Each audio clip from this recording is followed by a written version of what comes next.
Wow. Already 9 votes. 9 votes in the liquid poll. Hey, welcome.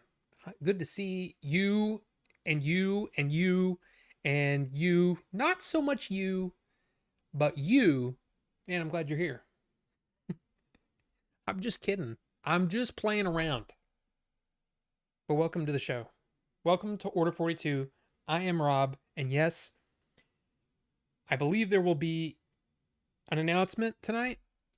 We're playing it all by ear, but we may have a special guest joining us later in the show.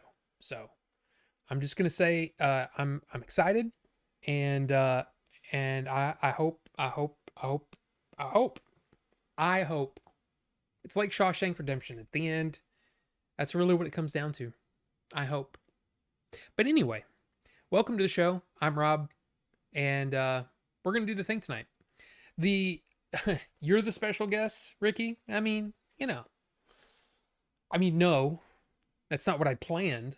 But anyway, yeah, we're gonna talk about a lot of things tonight. Mostly, look, I don't have a whole lot of news. The news is pretty sparse right now because man, there's really one big news story, and that's the box office this weekend. But we'll get to that. First, I do want to recognize the number one person that showed up in the chat before I could even get the liquid poll up and ready to go. Justin was here saying first. So welcome, Justin. Good to see you. And kudos to you. And then Rufus was very shortly after that. And then Justin asked, any thoughts on the movie The Ninth Gate? Let's see. That's Johnny Depp, and I can't remember the actress, but it's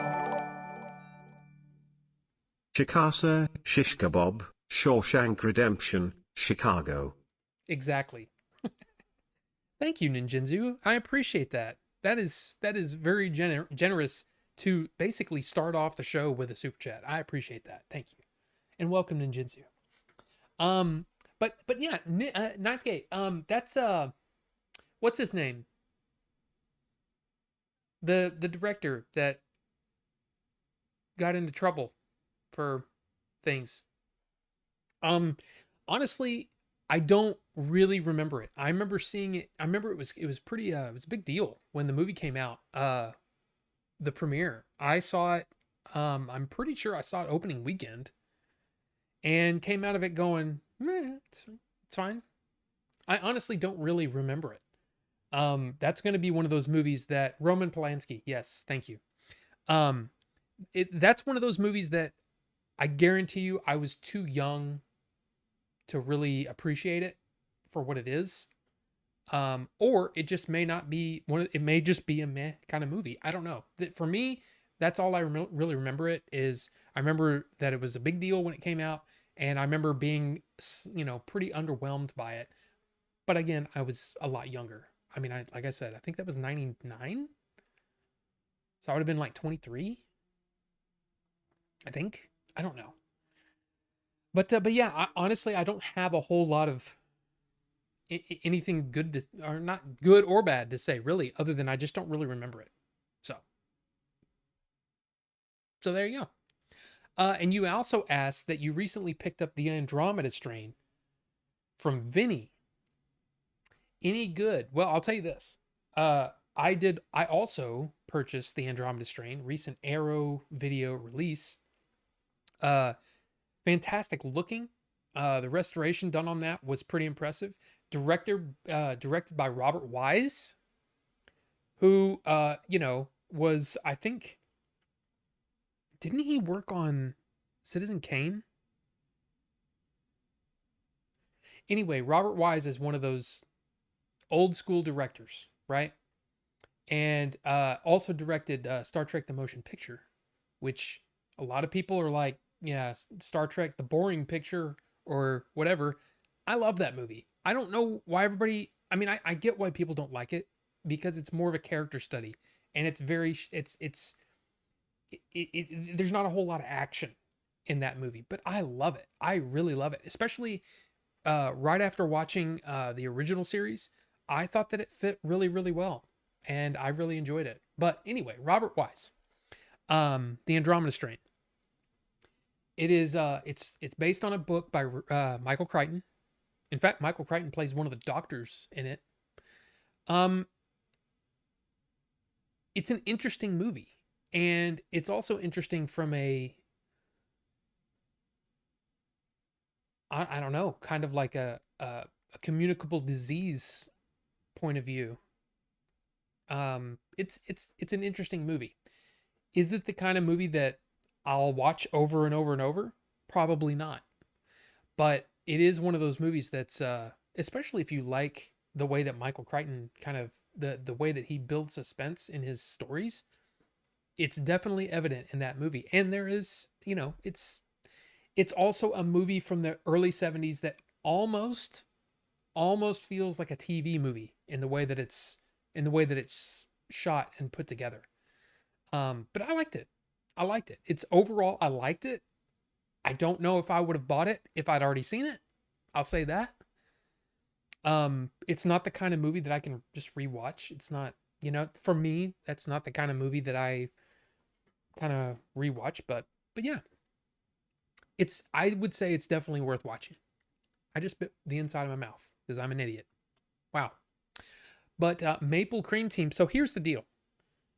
Of course, if you're in the chat right now, you can see what's on the agenda here. We've got the butter rum coffee ice cream from last week. Sounds like it could be amazing. Coffee also is one of those where if it's not done right, it can taste like almost like burnt popcorn. I know that's strange, but some of those coffee flavors are so, they're trying to get the kind of that feeling of heat and all that stuff, and it just doesn't work. Some of them don't work for me, but we won't know until we try it. And then cream cheese Danish. I said before that there are multiple flavors available of cream cheese Danish. This is the base, and that's what I wanted to try the base before I get into any of the other flavors. But then also maple cream bar. And again, another one of those, it's like, well, I've never had anything like that. I mean, I've had a maple cream bar before. But I've never had that in a liquid before. So it's up to you guys. It's up to you. And right now, maple cream bar is winning with 50% of the votes. So I'm just saying, it's up to you guys. It really is. Let me move that out of the way. Okay. And then Cosma asked, what happened to the other gates? The other 8 gates. The ninth gate. What happened to the other 8? What about the Stargate? What about Heaven's Gate? What about the Golden Gate? I mean, that's a great question. Great question. I don't know. See, I remember the ninth gate had something to do with I want to say the devil, but I don't know. I don't know. And again, I said hi to specifically to Cosma because, well, like I said, I think the news would be especially interesting to him, maybe to Bucho, maybe to Bonobo Juice. Just saying. I'm just saying. But Justin asked if the announcement had anything to do with Rufus starting an OnlyFans. You'll have to find out or something. Why do I have this? What is this? Oh, it's still, hey, you can do this. Okay, great. And yeah, do you have to like, comment, and subscribe on an OnlyFans? I mean, I don't know. I don't know how it works. I do not know. I don't know. But yeah, there's let's see. There's Ricky. Gangstas in chat. And again, Ninjinzu, thank you again for the super chat. I appreciate that. Ninjinzu said Roman Big Butski. Yeah, I mean, I don't have to relitigate Roman Polanski's legal troubles. I'll just say that. But and it's such a weird, this is one of those things that it's kind of like anybody that's gotten into some trouble. You've got, of course, you've got Cosby, you've got Spacey, you know what I mean? And it's like, at what point can you even separate the art from the artist? I mean, it's tough because then you look at, Chinatown, and man, Chinatown is so great. Rosemary's Baby. It's a good movie. Like, Polanski did some amazing work. So it's kind of, it's very difficult. And I don't have an answer for you. But my line is all over the place, Like, I have trouble when I, see Kevin Spacey pop up in a movie. It's kind of like, you know what I mean? And it's like, it completely takes me out of the movie because now I'm thinking about the accusations and all that kind of stuff. And I don't even know. I'm not. Look, hey, I'm pretty sure that. I mean, pretty sure. Pretty sure. I don't even. I saw it. I saw a thing here, and it made me laugh. And it took me out completely out of my train of thought. But that's the way things go. It's the way things go sometimes. And then Jinzu said, I thought Andromeda Strain was a bud. I mean, you're not, hey, it probably is. It probably is. I mean, I would not be surprised at all if it was. But I don't know if you heard the news, but Texas just put a law into effect that really, like, outlaws a lot of stuff. Like, stuff that you were able to go into a gas station and buy is now a Schedule 1 offense, and you can basically be it can be a felony. So there you go. There you go. Anyway. And then Rufus said, bro, I missed 10 minutes. I blame the sadness of Justin beating me to first. What did I miss? Chat, not you, Rob. I don't need you holding up the stream with our shenanigans. Been an hour since I typed. That's not true. That's not true. Come on. In fact, I'm going to go ahead and just refresh the chat right now.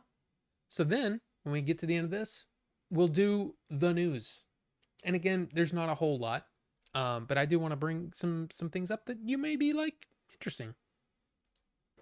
May be interesting. Ran out of characters. Well, and James, it's been a while since I've seen you, James. I got Kill Bill, The Whole Bloody Affair in 4K today. We'll watch it tomorrow with some homemade popcorn. James, enjoy that. Look, it is what I would be curious to know, because I don't know this. Is this now what Quentin Tarantino prefers you watch when it comes to Kill Bill? And I'm talking about people who saw the originals and the new ones. Of course, I would say that if somebody's never seen Kill Bill, The Whole Bloody Affair is the way to go. Absolutely. Because there are some things that, I mean, of course, if you guys have seen it, you know what I'm talking about. There are things that happen at the end of Volume 1 that basically are like, hey, it's getting you ready for Volume 2, and it gives you a big secret. And you're like, oh, and then you're like, man, I can't wait for Volume 2. In The Whole Bloody Affair, a lot of those secrets are preserved. So you don't know exactly, right? The problem is, I really enjoy the episodic nature of Volume 1 and Volume 2. I love the way that they're structured.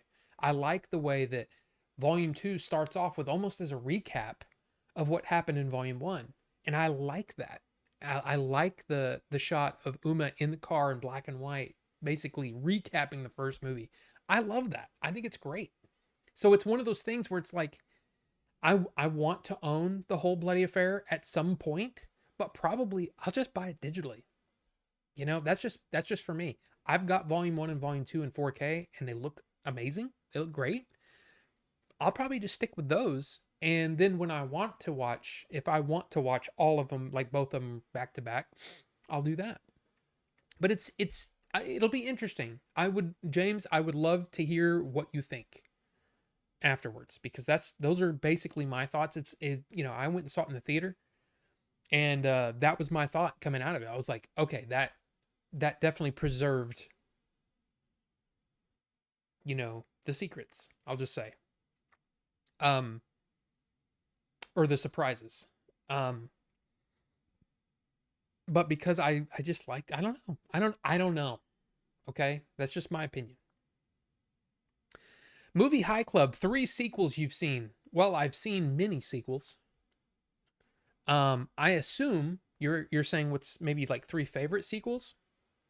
I mean, gosh. The Dark Knight, Empire Strikes Back,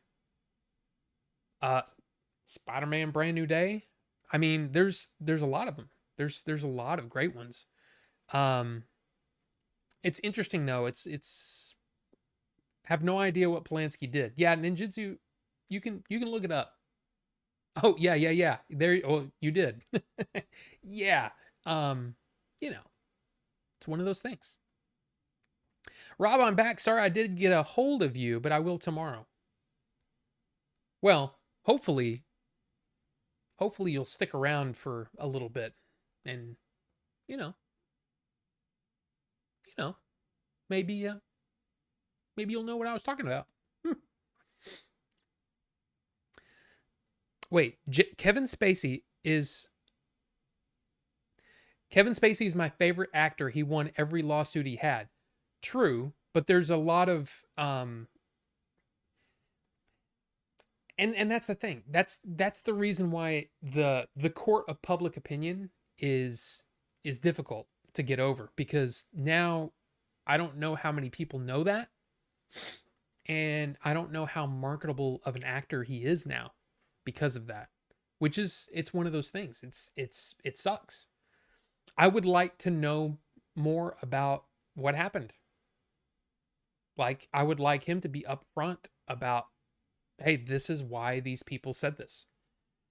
Maybe he can't. Maybe there were some deals made. I don't know. I just, honestly, I don't know enough about it to speak on it, other than now when I see that, all I can think of are the allegations. So the movie differs from the book. Apparently an interesting watch. Check it out after you watch The Wire. Well, We'll get there. And you'll see later on in the show when I go through what I watched this week, you're going to be like, "Okay, wait. So you haven't watched The Wire, but you watched all this?" Yeah. Yeah, these are movies that are either on my like immediate list, or they're movies that are like on my watch list, and it's like I have a watch list. So, anyway. And apparently Rufus, well, he put an OnlyFans in there. So whoa, whoa, whoa, whoa, whoa, whoa! I saw a.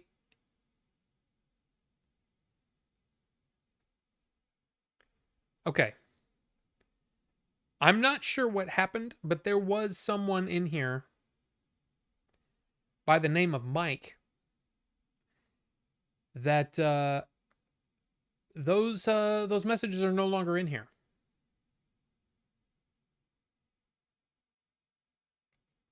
And they were written in a way that made me think, this is someone, maybe in the Patricia vein, but they're gone now. So I don't know what happened. But there you go. Anyway. 10 minutes late. I was 14. Did you know the stream was about to start? There you go. There you go. In Doomsday, do you think the Avengers will address why does this guy look exactly like Tony Stark? Lou, I think a lot of things will be answered. And there's a reason why they're doing what they're doing. I don't know what that reason is. Because I'll be perfectly honest with you, my knowledge of Doom is very limited. Now, I've done, I've watched like recap videos, or not recap videos, but videos that kind of explain the comic history and stuff like that, but around Doctor Doom. In fact, Marvel Entertainment put out a really, really good one. It was like an hour and a half, and it's basically going through all these different comic runs and saying, "Hey, this is what happened in these comic runs," and it's funny, it's funny how so much there's so many different variations of Doom that they've done over the years. And we don't really know what we're getting with this. Considering that we're dealing with the multiverse, there are a lot of different ways it could go. So I'm interested to see how things are going to play out. I mean, of course, we've had John Campea and Robert Meyer Burnett. I don't know if you watch their channels, but both of them have basically been given a point for point, this is what happens in Doomsday. And apparently that exact thing that they read has made it out onto the internet, and it's out there. And apparently you can just go find it. I don't go look for that. I don't go looking for that stuff. I want to know as little as possible before I walk into the theater. In fact, I try to, it's hard when you go watch a bunch of movies, but I try not to even watch trailers, because I think the trailers give away too much. I just want to see the thing. Once I figure out in my head, it's like, for example, Spider-Man Brand New Day. Did I need to see a trailer for that? No. Other than a poster, that's all I needed. I didn't need to see any of the trailers. I ended up seeing a lot of the trailers because I see so many movies, and they would put up the new trailer, whatever new trailer there was. So I think I saw all the trailers in the theater. So it's kind of like, now, I mean, I could sit there and la la la la, well, in the theater, but I don't know. So anyway, I have a feeling that yes, they will answer that. And there will be a very, very good reason as to, I mean, think about this. Robert Downey Jr., he leaves the Avengers, or he leaves Marvel.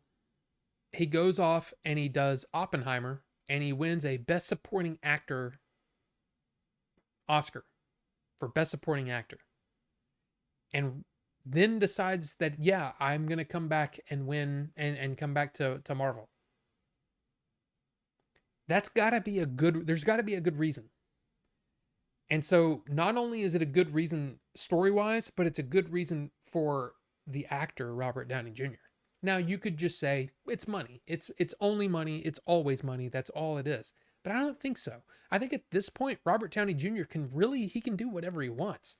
And the fact that he said, "Yeah, I'm going to do this," to me means that it's got to be a pretty killer story. So I'm going to sit back and hope that I'm right, and I hope that the Russo brothers pull this out, you know? I mean, if you think about this too. The Russo brothers have had a pretty rocky career outside of Marvel. But in Marvel, they've given us Winter Soldier, Civil War, Infinity War, and Endgame. Four like all timers. You know what I mean? All timers. So I'm just saying. I'm just saying it could be. Oh, there he is. I think it's because I had it in top chat, not live chat. Sorry about that. Um yeah, only fans are for Satanists. Mike Hawk and Satanists have OnlyFans. So, interesting. Interesting. Again, this could be one of those things, you know, where somebody's got an alternate YouTube account because that kind of sounds like something that Patricia would have said, you know. Anything out of a gas station is nasty, anyways. I mean, you're probably right. You're talking about the Texas Delta 8 stuff, probably. But the fact that they outlawed it across the board, and basically made it, you know, I mean, again, I was watching this video on it, and because I mean, honestly, I don't do any of that stuff, but you know, because of my back issues, which actually is my sciatic nerve, by the way. Um, Ever since then, it's been kind of a thing where it's like, yeah, I'm sure there's people that probably depend on these products. And now you've just made it harder for them. And you've also made it easier for the drug cartels. You know, and they're probably like, we get to have a good time in Texas. You know what I mean? It's just one of those weird things. I don't know. Best Tarantino movies, best three.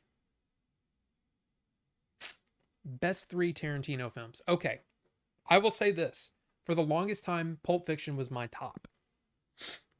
But after seeing Bullet in when I saw Inglourious Bastards, again, it made me go, I think this is his masterpiece. I think Inglourious Bastards is his masterpiece. Right under that is Pulp Fiction, and right under that is Once Upon a Time in Hollywood. But the thing is, every single one of Tarantino's films are really, really great. Like, I think my least favorite is probably Death Proof, and that is extremely watchable. Like, that is a really fun movie, but it's just not it's not his best, you know. And then you can go down the list, and pretty much everybody's gonna have a different order because they're so good. So, yeah, I don't think you can go wrong. But for me, Inglourious Bastards is definitely my favorite one. Man, what a great movie. And Squiggles, what's up, sir? Good to see you. It's been a while. It's been a while. Will I get Troy in 4K? I don't know. Because again, it's one of those things where I didn't like the original. And it's not that I didn't like it, I just found it very like, yeah, okay. Like I never sought it out again. But I hear the director's cut is really, really good. I've never seen that. Did I miss the boot eating? No. No butt eating. I mean, I think you're in the wrong stream if that's what you're expecting. But no. But thank you. Thank you for that $1.99 super chat. I appreciate that. But yeah, I don't as far as Troy 4K, this is a good time to do it because Arrow has a sale going on at Barnes and Noble. They're 50% off of the list price. So I think it's $25 for the Troy 4K. It's not like a big super big special edition. It's basically like It's got the movie in there and it's got a slipcover and that's it. You know what I mean? It's not like a super extravagant edition with multiple discs and a big freaking hardback book or anything like that. So it's going to be pretty inexpensive. Like I said, I just don't know if I need it. I kind of want to see if I can find the director's cut streaming somewhere so I can watch it and go, okay, yeah, that's worth me getting. But honestly, I remember feeling very underwhelmed by that movie. I know that's the second time I've used that term tonight, but I'm just saying. I felt like it was underwhelming to me. But it's also been a while, so who knows? I mean, there's plenty of movies that either go up or go down based on time, right? Because now you're different than when you saw it the last time. So, movies can have movies can just be a lot of great movies can just get better and you have a greater appreciation for it. And then sometimes you go, wow, what was I thinking? That movie was not good. So, you know. And Ricky, I mean, look, I'm pretty sure that's just someone being funny. So I'm not too worried about it.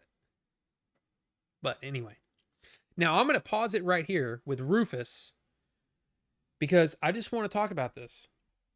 Did anybody see Spider-Man Brand New Day this weekend? Because a lot of people did. Yeah. Spider-Man beats Avengers Endgame as Brand New Day climbs to 360 million, the biggest opening weekend in box office history. That's not just Spider-Man, that's Spider-Man, The Odyssey, and all the other films that have been out. It's the biggest box office weekend in history. To give you an idea, when the Avengers Endgame, when it broke the record, it was at 357 million, but the second place movie was like 8.2 million. And it was Captain Marvel, actually. So 8.2 million. That was number 2. The Odyssey was number 2 this weekend with 51 million. So it's kind of nuts. And if you look kind of above there, Spider-Man Brand New Day has already crossed 1 billion worldwide in 6 days. That's just insane. So any way you look at it, number one, the idea of comic book movie fatigue, I'm sorry. You might personally feel that, but overall, I think it's really just bad movie fatigue, It's mediocre movie fatigue. Like if a movie comes out like Supergirl and unfortunately just doesn't really hit, a lot of people will look at that and say, well, yeah, it's just comic book movie fatigue. No, that movie just wasn't that good and it didn't catch on with the masses. But it's just kind of nuts. It's just kind of nuts that this is even a thing. I expected Brand New Day to do well. I did not expect this. This is insane. And then look at this. If you look right in the center there, latest dailies for Monday, Spider-Man Brand New Day broke another record. That is the largest single box office Monday in history. That's nuts. 47 million on Monday. I don't know, man. I'm kind of blown away. I'm kind of blown away there. And I mean, let's see what this yeah, look at that. This came out last weekend, 1,052 million. And here's the funny thing. On Thursday, IMAX is letting go of the Odyssey in some of their screens. Brand New Day is going to be in there. So people are going to be going to watch Brand New Day again just to see it in IMAX, even though it wasn't shot in IMAX. Yeah. Now, none of the 70 millimeter IMAX theaters are going to be showing Brand New Day. They're going to continue to show the Odyssey. In fact, I think the Odyssey is sold out in many of those theaters through September. So, yeah. But all I know is this is look, if you're a movie fan, it doesn't matter what movie it is. The fact that people are going to the movies, That is a great thing. To me, that is a great thing. And look at this. The Odyssey, this is going to probably be, in fact, I mean it's almost a sure thing now that the Odyssey is going to be Christopher Nolan's top grossing movie. His biggest movie was The Dark Knight, and it was like 1,058,000,000, I think. So the fact that we just finished up week 3 of the Odyssey, and it's already at 922 billion. I think it's pretty safe to say that it's going to happen. And look, I just can't.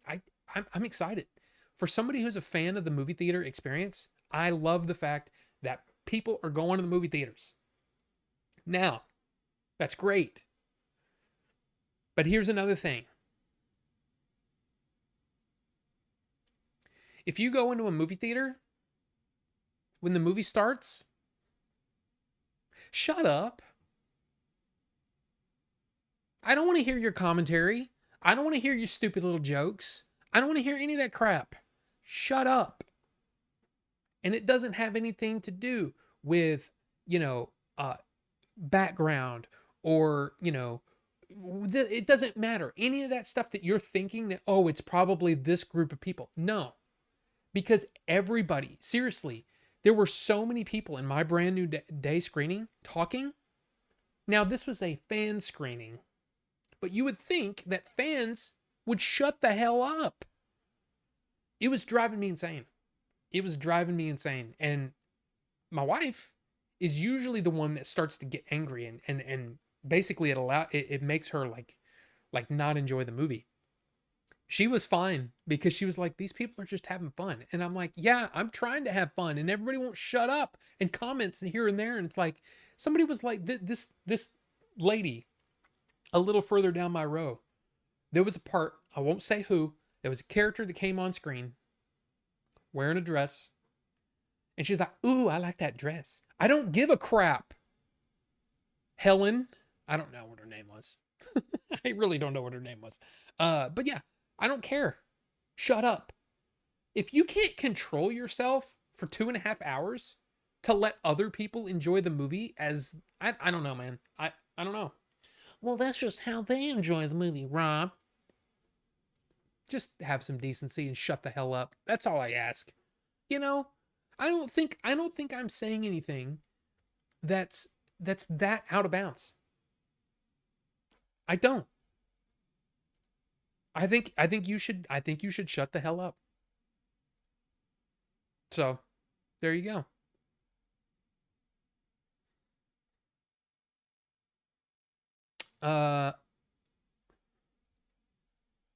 Hold on a second.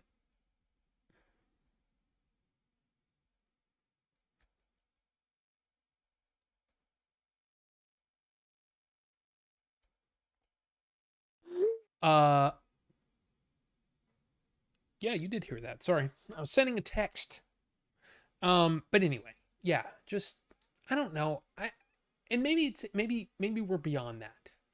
Maybe that's what this day and age is going to be known for is live your truth, or live your best life, or whatever the hell, right? And that means it doesn't matter if that's at the expense of other people. Just do what you want to do and be who you want to be. And if you want to be a loud idiot in a movie theater, I guess that's your prerogative. I just hate it. I love the fact that, like, I've told this story a billion times, but when I saw Mission Impossible opening night, right? Where we actually had to stand in line to get seats. No, there were no assigned seats back then. I know that there's probably younger people that are like, what? You had to stand in line? Yeah, we stood in line for hours. The movie started at midnight. Yeah, you could buy your tickets early, but in order to get the good seats, you had to get there super early to stand in line and wait. So yeah, we were probably there at 9 p.m. to watch the midnight screening, just so that we could get tickets or seats in the middle. It's the way it worked. And there's a part of me that thinks, yeah, we should go back to that. The first screening, the first big screening, that's the way it should be. Because only the people that are committed, those are the ones that I want to watch the movie with. There's got to be a better way. And I don't know.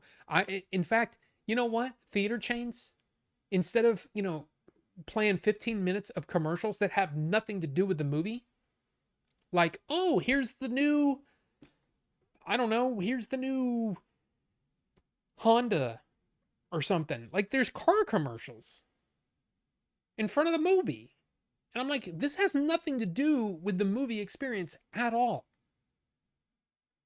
I mean, pretty much, if it's on screen, wasting my time, because that's what it is. It's wasting my time. You're pretty much guaranteed that I'm not going to buy your product. In fact, I'm going to actively not buy your product. Because you're wasting my time.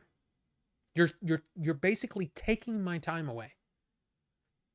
Now, if the theaters were like, we're making all this money now with all this advertising, guess what we're going to do? We're going to cut the ticket prices. You think they're going to do that? No. So they get to pocket all the money and steal our time. I don't like that. Screw that. Anyway. So basically, I love the movie experience, but it's not perfect, okay? There's still issues. I don't know. Anyway. Getting back to the chat. Honestly, like I said, there's really not a whole lot of news. All the news this week has really been about like, oh my God, Brand New Day is making all the money. And the thing is I love that movie. If you saw my review, that movie is fantastic. I want to go see it again. I loved it. I thought it was so great. And I was worried that I'm like, I feel like I'm being way too easy on this movie. But no, everybody seems to really love it. And I didn't have like any issues with it. There's only one issue that I really have with it. And that I don't even want to say it. I don't even want to say it because, and it's not that it's a spoiler, but I don't want to taint your experience. And I know what you're saying, taint, chode. No, that's not what I mean. I don't want to alter the first time you see the movie. So watch the movie. I hope you enjoy it if you haven't seen it.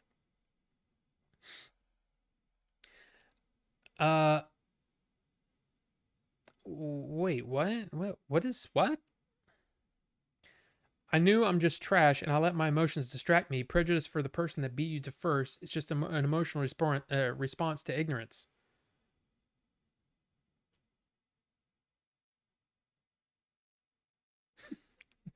And then Justin said, hey, Rufus, deal with it. I'm first. I'm the best. Buy me a cake. The end.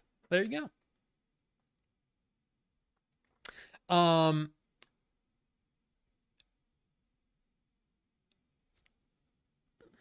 OnlyFans is making me send them my ID. I can't post otherwise.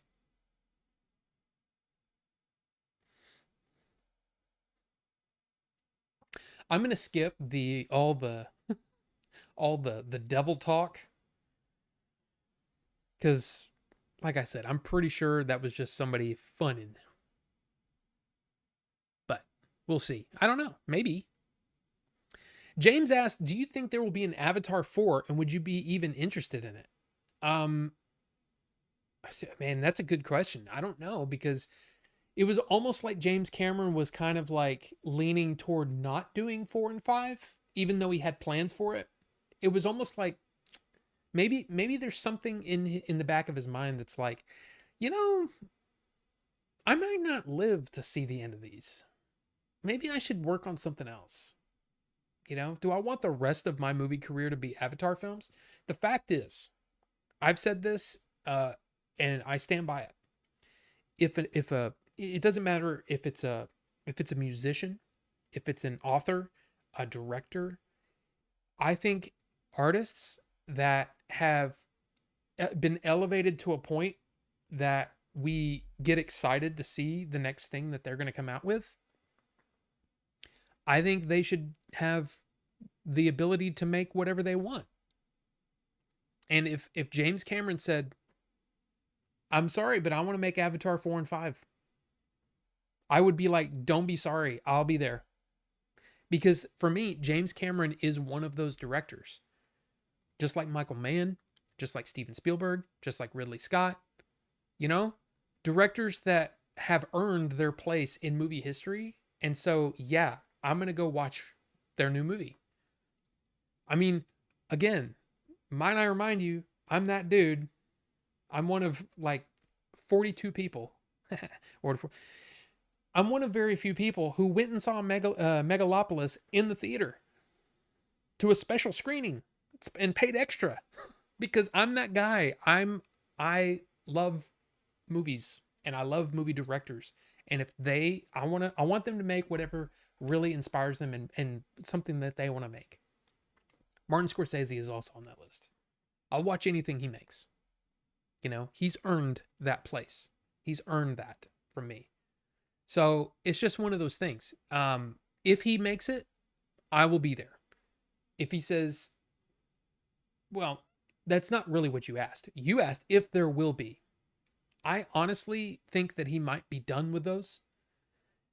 Just because of the way that he was saying, if it doesn't hit this number, box office wise, then I think I'll move on to something else. Because I think what'll happen is he knows what's in 4 and 5. And he thinks that 4 and 5 are going to be, the budget's going to go up. And if if interest is waning in Avatar, then there's no point in trying to boost the budget and then compromise the vision that he has. That's just my idea. I don't know. I could be wrong. But anyway.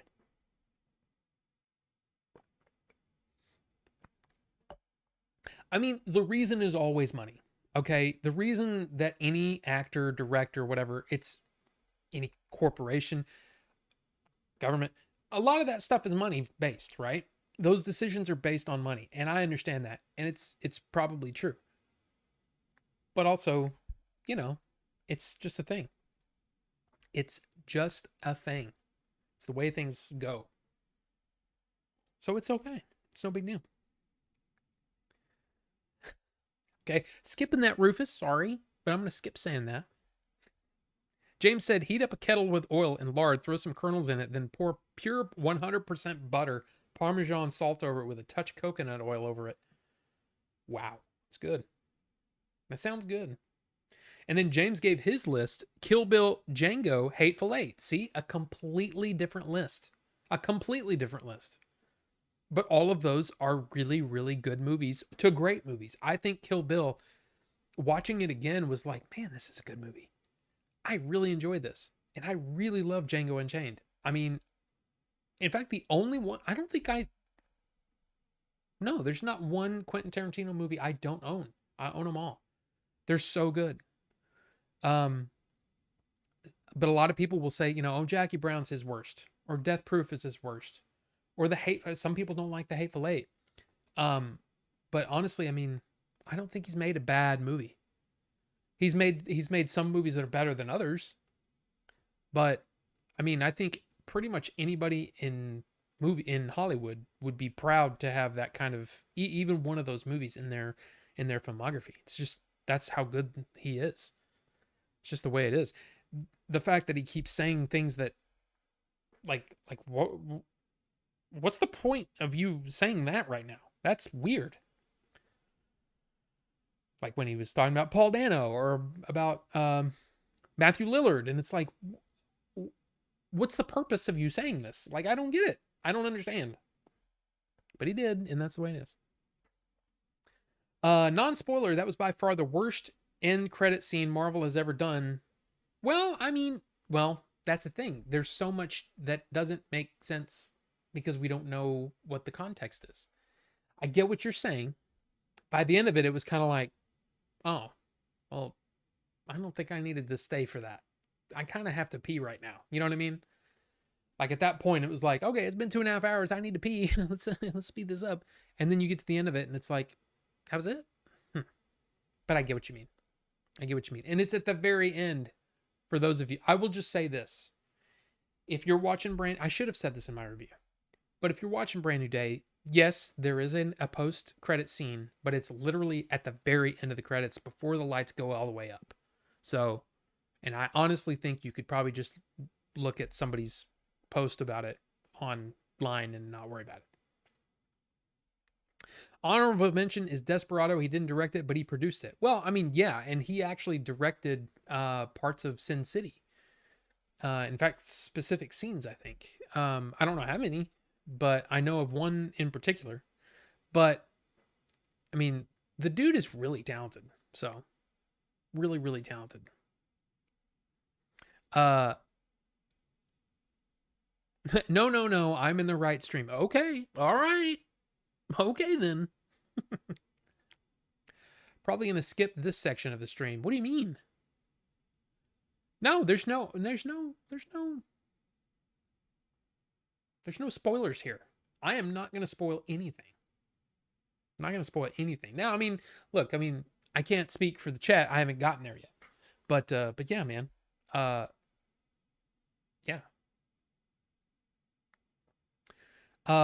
What's so good about the Spider-Man movie? James, I'll tell you this. If you are a Spider-Man fan, I have a really, really hard time coming up with a reason as to why you wouldn't like it. Because it is so many of the, especially the Tom Holland Spider-Man movies, deal with these large issues, these large problems that, you know, oh, it's almost like a world, oh, the world's coming to an end, or what, you know what I mean? Like big time villains. This is Spidey. He's the friendly, I mean, I wish the movie was just called Friendly Neighborhood Spider-Man, because I think that's a great title for it, because it's Spidey on the ground level. And if you watch the last Spider-Man movie, that's basically how he ends up at the end of the movie is, okay, I'm just basically a kid in New York doing the Spider-Man thing. And it's freaking awesome. It is by far my favorite Tom Holland Spider-Man. I really have to, I need to watch it again to see where it would rank. Of course, I love the Miles Morales Spider-Man movies, the animated movies. But I'm pretty sure it's my favorite, and this is saying a lot, because I like Spider-Man 1 and 2, Tobey's. I think it might be better than those. It is, if you're a Spider-Man fan, there's so much to love here. And yeah, that's all I can really say. It's, and there are scenes, as a big Spider-Man fan, as somebody who's, you know, really, I started getting into Spider-Man. I think I've told you this before. I've told people this before. I don't know, you in particular.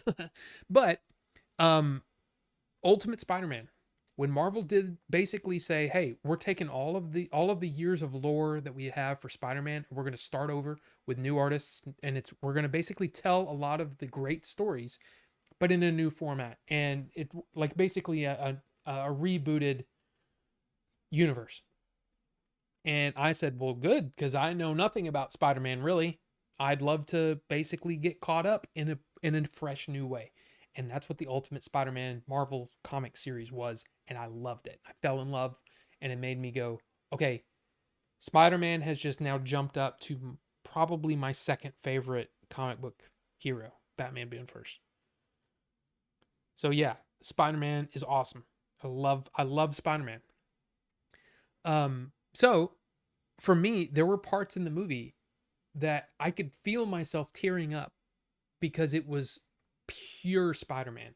It was the kind of thing where, as a fan, you love to see, and you love to see it in a new way. And it's beautifully done. Beautifully done. The effects are top notch, the fights are cool.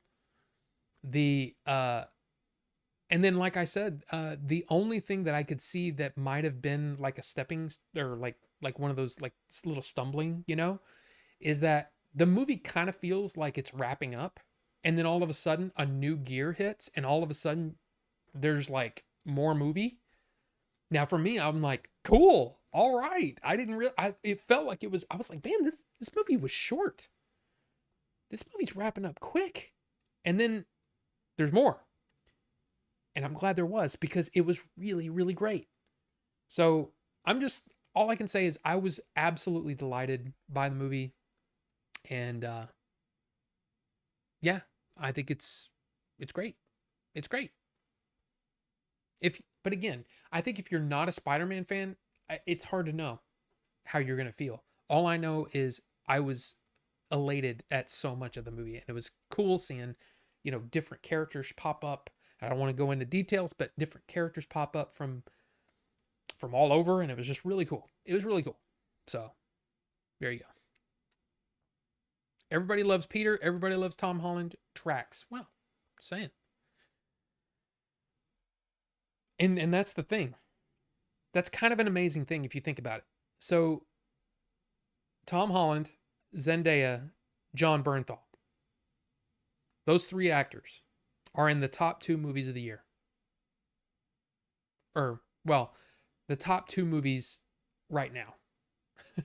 They're, The Odyssey and Spider-Man Brand New Day. All 3 of those actors are in it, and they're having a good couple of weeks. I'm just saying that. And 7th is here. Welcome. Good to see you. This has been a very good movie year, only halfway through. Lou, you're not kidding. And there's still a lot more to come. There's a lot of, dude, August 28th. There's a lot happening on August 28th, at least for me. So you've got The Coyote versus Acme. I'm interested in seeing that. I don't know if I'm going to see it in the theater because there's also The Dog Stars, Ridley Scott's new movie. And again, that could be one of those that really hits, or it could just be like, I don't know. But I want to go see that. But then also, we've got, what's it called? I always forget the name of it. Colony. It's a South Korean film. And if you haven't seen the trailer for that or the movie Hope, I'm telling you, you should go see the trailers for Colony and Hope. Dude. So I'm really excited to see those 2 South Korean films that were not on my radar at all. And now they're 100% on my radar, and I'm suck me right in. You know what I mean? Good stuff. Good stuff. James said, too bad we can't get a good R-rated Spawn movie or Blade. Well, I know, James. I mean, the Blade thing has been, Mahershala Ali was absolutely like that great casting, but yeah, they just couldn't come together. And he even in a recent interview, he even said, he kind of alluded to the fact that they didn't want to do it. I don't think so. I think somewhere along the way, either the director wasn't working well with Marvel and kind of going and trying to do his own thing.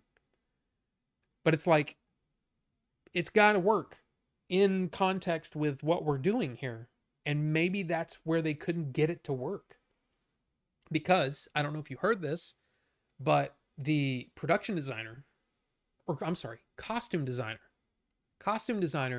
for Blade was already designing outfits for Blade, who then took those outfits and they made Sinners.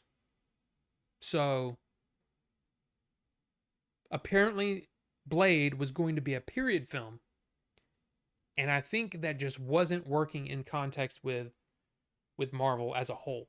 And I think that's why we didn't get Spawn or Blade. With Spawn, man, the problem with Spawn is honestly, look, I like Todd McFarlane. I have Spawn like 1 through 80 sitting in my closet over here. I loved Spawn. But for some reason, man, they could just never really get it past. I mean, other than the HBO animated series, the movie's not doing it. Not doing it. So I don't know, man. I don't know about the Spawn thing.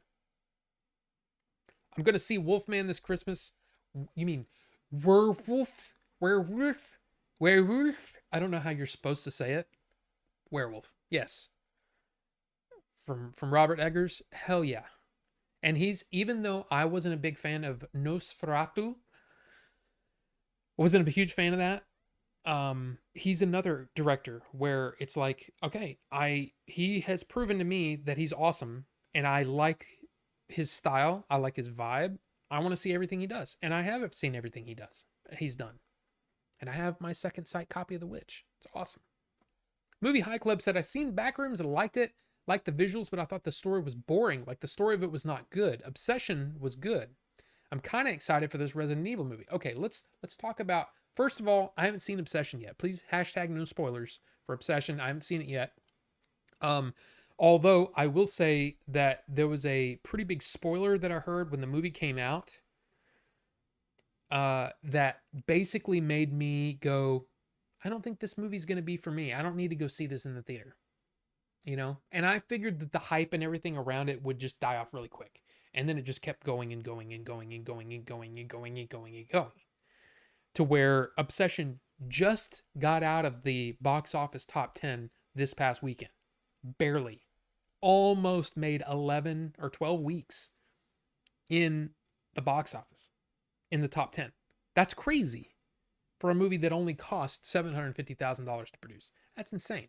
I still haven't seen it yet, though. Okay. Backrooms is one of those where I get what you're saying about the story being slightly boring.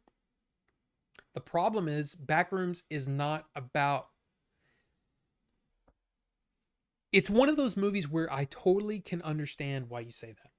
Because for whatever reason, you weren't on vibe with the Backrooms. The Backrooms is a vibe unto itself. And if you are locked into that vibe, if you're into that, you're going to like it. Or you might like it. Who knows? Art is subjective. But for me, that was one of those where it was 100% on my level. I enjoyed it. Of course, I was also a fan of the Backroom stuff that came out on YouTube before. So I was intrigued by the movie the whole time. But I kind of understand that. And then you said that you're excited for the Resident Evil movie. Resident Evil is another one of those where it's like you've got somebody who's just a fan of the games, hasn't seen any of the movies, and is just, I want to tell a story in this universe. And he's going and he's doing his own thing, and it's Zach Cregger's, right? That is right?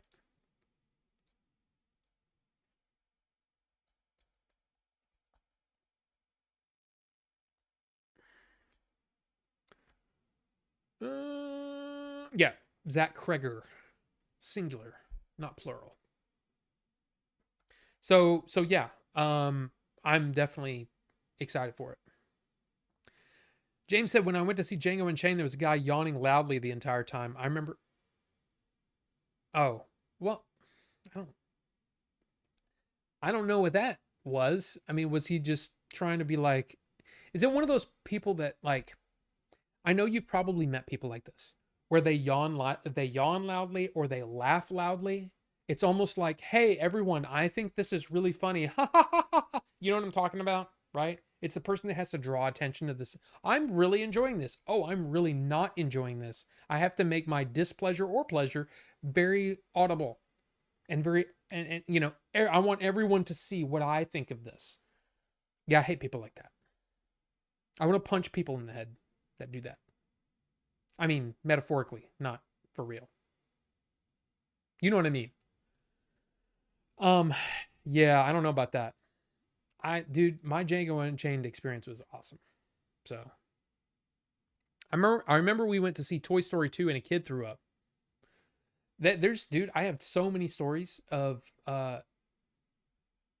movies where crazy things happen. Like I said, Prometheus, the guy behind me during the surgery scene started having a seizure. That was crazy.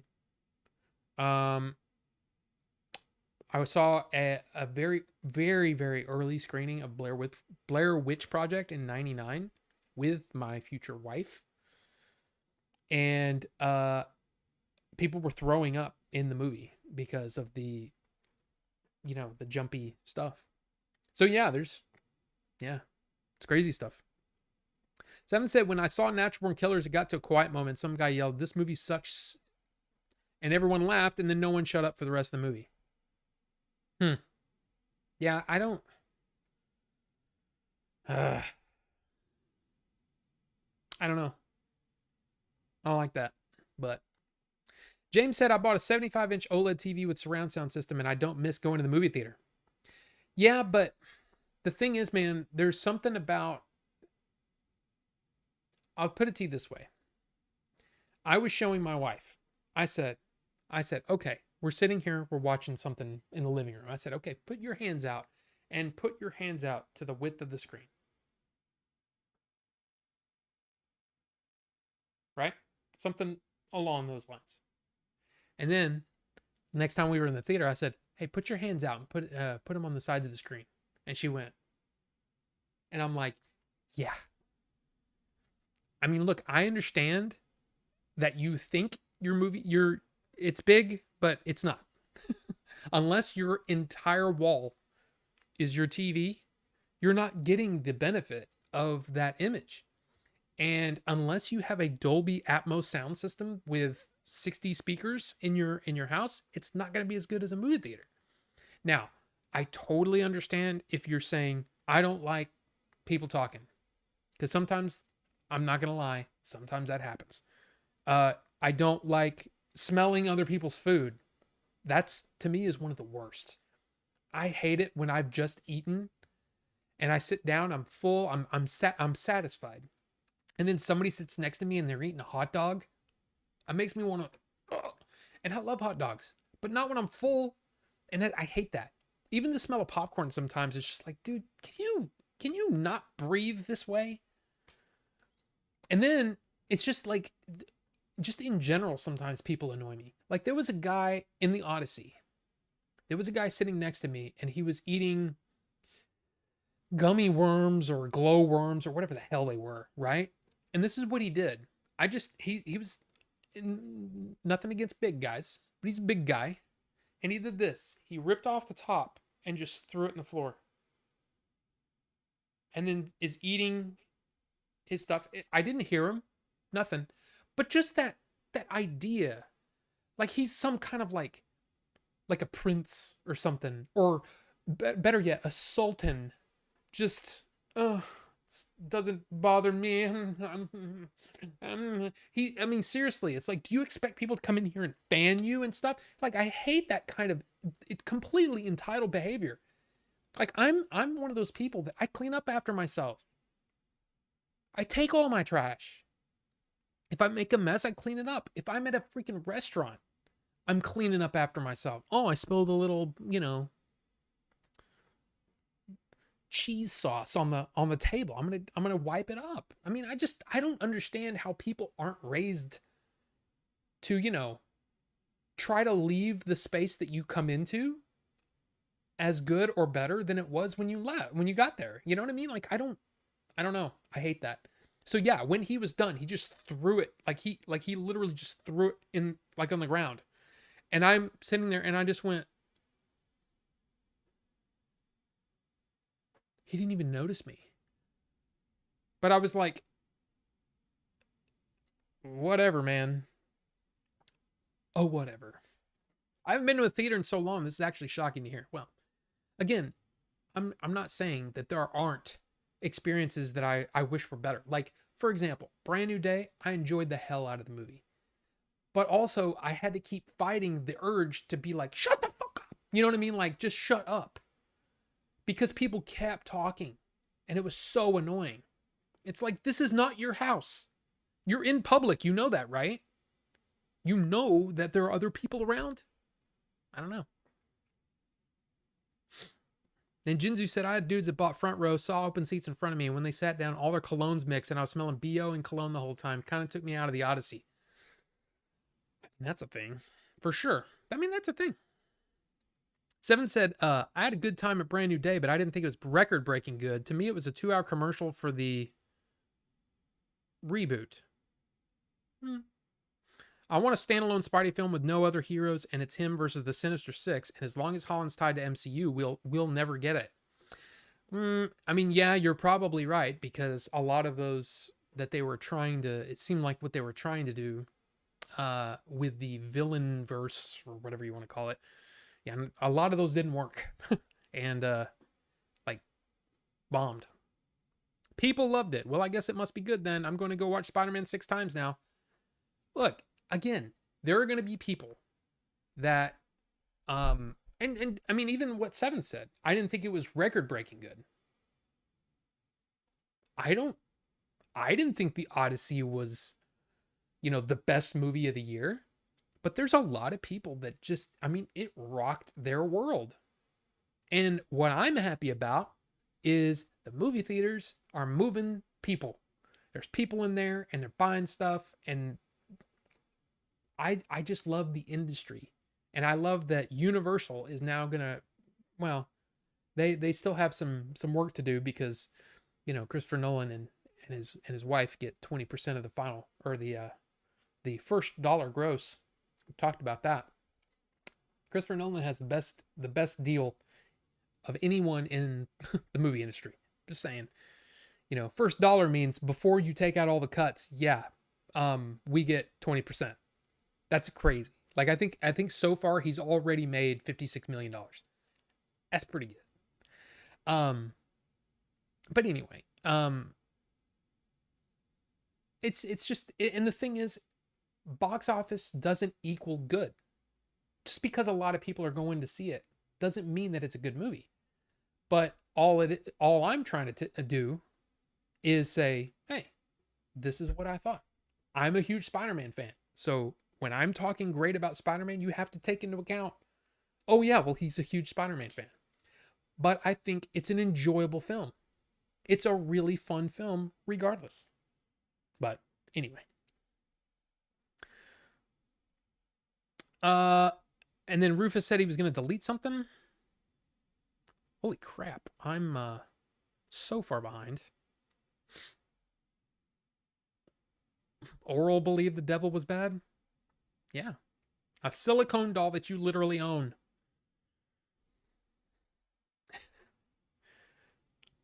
Usually those at the very end don't mean, yeah, I mean, you're right. You're right. Usually if there is a good, like if there's going to be a good post-credit scene or post-movie scene, it's going to be like, oh, look, it's, whatever. And it's kind of an animated thing. And then right after that, before the basically the text credits go up, is when you see a good scene. And then usually the last one is kind of like just a throwaway. Hey, this is just for fun. No, it's not about Deadwood. No. And see, now here's the thing. Ricky's saying Tom Holland. Pfft. Did you see that Tom Holland's biggest critic, Bucho, Bucho was basically forced to go see Brand New Day this weekend and said, I got to be honest, it was good. And Tom Holland was great in it. Just saying. Punisher and Spider-Man had great chemistry. Yes, they did. Also, someone who worked on the Brand New Day script was a huge fan of Denzel's movie Fallen, because damn. Oh, yeah. Sure. I have Ultimate Spider-Man on GameCube. Never played it. I don't know any of the games prior to the PlayStation, the PS4 one, I guess. So here you go. Ricky says it's one of the best Spidey games. Hey, not everyone loves Tom. Ricky, I'm just telling you. I'm just saying. Seven said Ultimate Spider-Man on GameCube, but I gave it to Wood when he came to my house that time. Rufus said, I only play LJN Spider-Man games because I'm a purist. I love Zendaya, but millennial ellipses. Now, I will say that there's a lot of people that, I don't know, man. Like, I don't understand the Zendaya hate. I really don't, because I think she's great. And everything I've watched her in, I was like, yeah, she's really good in that. Like, I like that. I can understand if you're just like, man, why is she in everything? Just like Pedro Pascal, why is he in everything? And all of a sudden people are like mad that he's in things. And it's like, okay, he's got a great agent and people are starved for the kind of character that he portrays. It's just the way things are working right now. Just like it's ebbs and flows, man. Ebbs and flows. So I don't know. I thought she was great. Rufus said, I gained the ability to pirate any amiibo or like do responsible stuff like advertise business. And there's Ricky saying, I don't love Tom. I know, Ricky. We all know. I made a gold Mega Man. I need to find my Joy-Con so I can read it. I haven't used Joy-Cons in years. No clue where they are. Ricky forgot where he left his. Y'all are talking about tags on. I don't even know what y'all are talking about. Blade failed due to disagreements over the script. All apparently didn't like any version of the script they crank out. Oh, Ali. I mean, that's possible too. That's possible too. The fact is, though, unless you're hearing it from the person himself, which he never said that to my knowledge, unless you're hearing it from the person himself or the big three, Variety, Deadline, or Hollywood Reporter, it may not be true. So, just saying, we may never know where the issue was. Just like when you see what is it? I can't remember the term they used for a long time. They left the project due to whatever.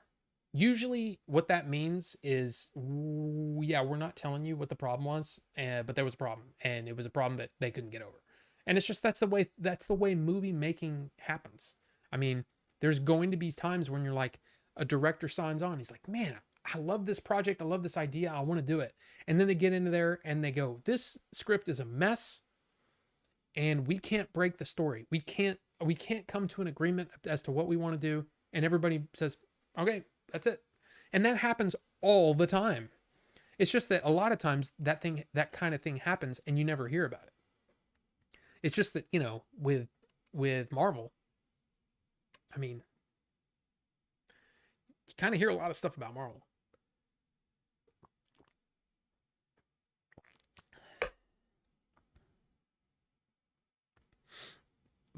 Breath of the Wild and Tears of the Kingdom cards. Yeah, I have those too. See, that's the thing. According to rumor, I mean, who knows if that's right or not? There's so many people out there that are just, they hear one thing and then they go, okay, yeah, that's what happened. How do you know that? To give you an example. And not to call him out, but Justin put up a thing that was on Reddit. That was basically saying Alien Romulus is canceled. And then when you read the article, it's like, I've heard that there are problems with Alien Romulus, and part of the issue may be that everybody's busy right now. Kaylee Spaney's doing this, and David Johnson just got, is that his name? Anyway, he just got signed on to be T'Challa. Yeah, there's all kinds of stuff going on. But it never really said it's definitively canceled. And yet Reddit went with that. And then other sites picked it up. Hey, this site's saying. And then finally, Steve Asbell, the president of 20th Century Fox, said, nope, we're still working on it. So it's just one of those things where I don't deal in rumor. I don't care about rumor. I don't, if somebody says, hey, I heard that, I don't give a crap, because I care about fact. I don't care about, somebody's idea of what happened. I want to hear about what actually happened. That's just the way I roll, because I don't like being wrong. I like being able to point at one of the, like I said, the major trades and say, this is what they said, So anyway, Rob watched Silent Hill. Silent Hill's not for me. I've seen the previews and stuff, and it's just not for me. The game's not for me. The movie's probably not going to be for me either. Excuse me for yawning. It was boring. Yeah, but there's different ways to yawn. Like when I read that, I heard, he was yawning loudly in a theater going, ah! Something like that, where it's like, shut up, dude. Shut up. You're trying to draw attention to yourself. I'm not enjoying this. I don't know, man. I don't know. I'm kind of like, hey, respect other people. If you don't like it, leave. Quietly. And oh, by the way, pick up all your crap that you left around your seat. Anyway. But hey, Bucho, what's going on? It's good to see you. It's good to see you, sir. Lou said, you a fan of Gundam? I would love to see a $300 million budget live action Gundam movie from a passionate director. I don't know anything about Gundam. It's always been like Gundam, Robotech, all that stuff has always felt very dense to the point where it's like I don't even know where to start. It's like, well, you gotta watch the first series, but make sure that you skip this and blah blah. It's somebody make it easy for me. You know what I mean? Say this is what you need to watch. Watch this movie, or you know what I mean? Like I love the fact that, a lot of the ones that people have really kind of, as far as like when it comes to anime or whatever, they'll just be like, yeah, I would just watch this. I'm like, okay, cool, I can watch that. But like One Piece. 2,400 episodes or whatever crazy number it is, 1,400, however many it is. It's like, I'm not doing that. Okay. I'm just not.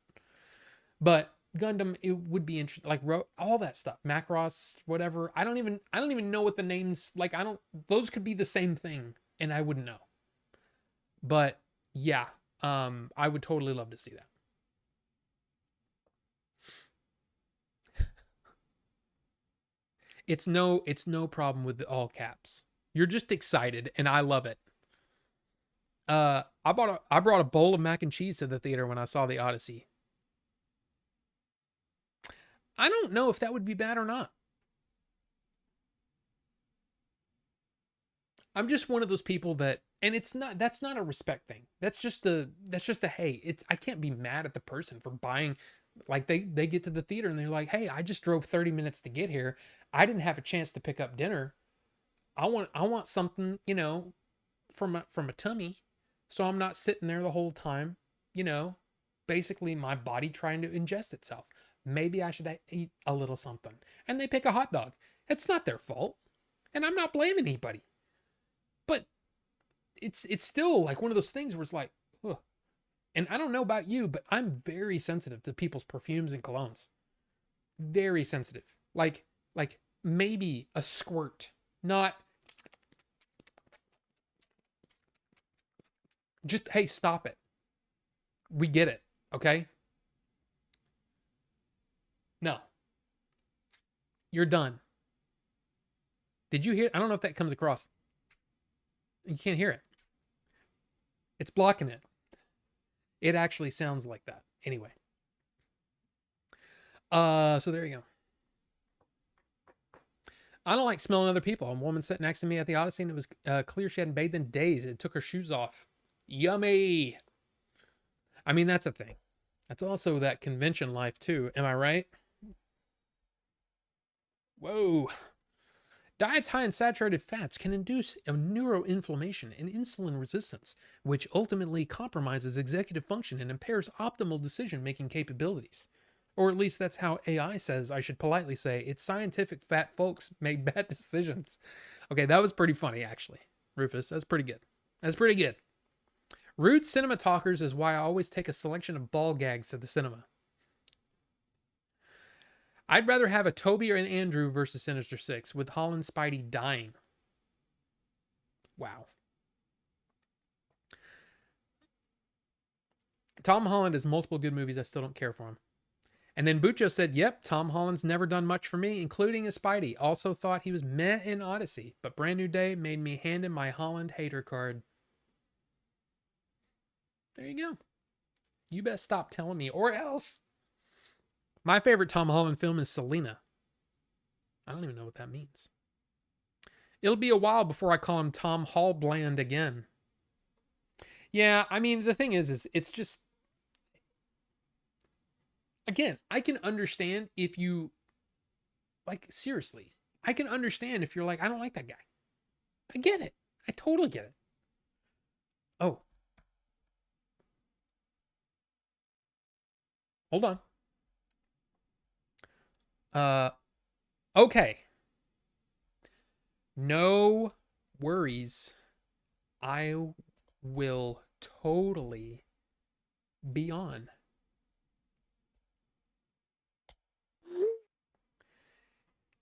I guess we'll probably have to catch Cosmo up.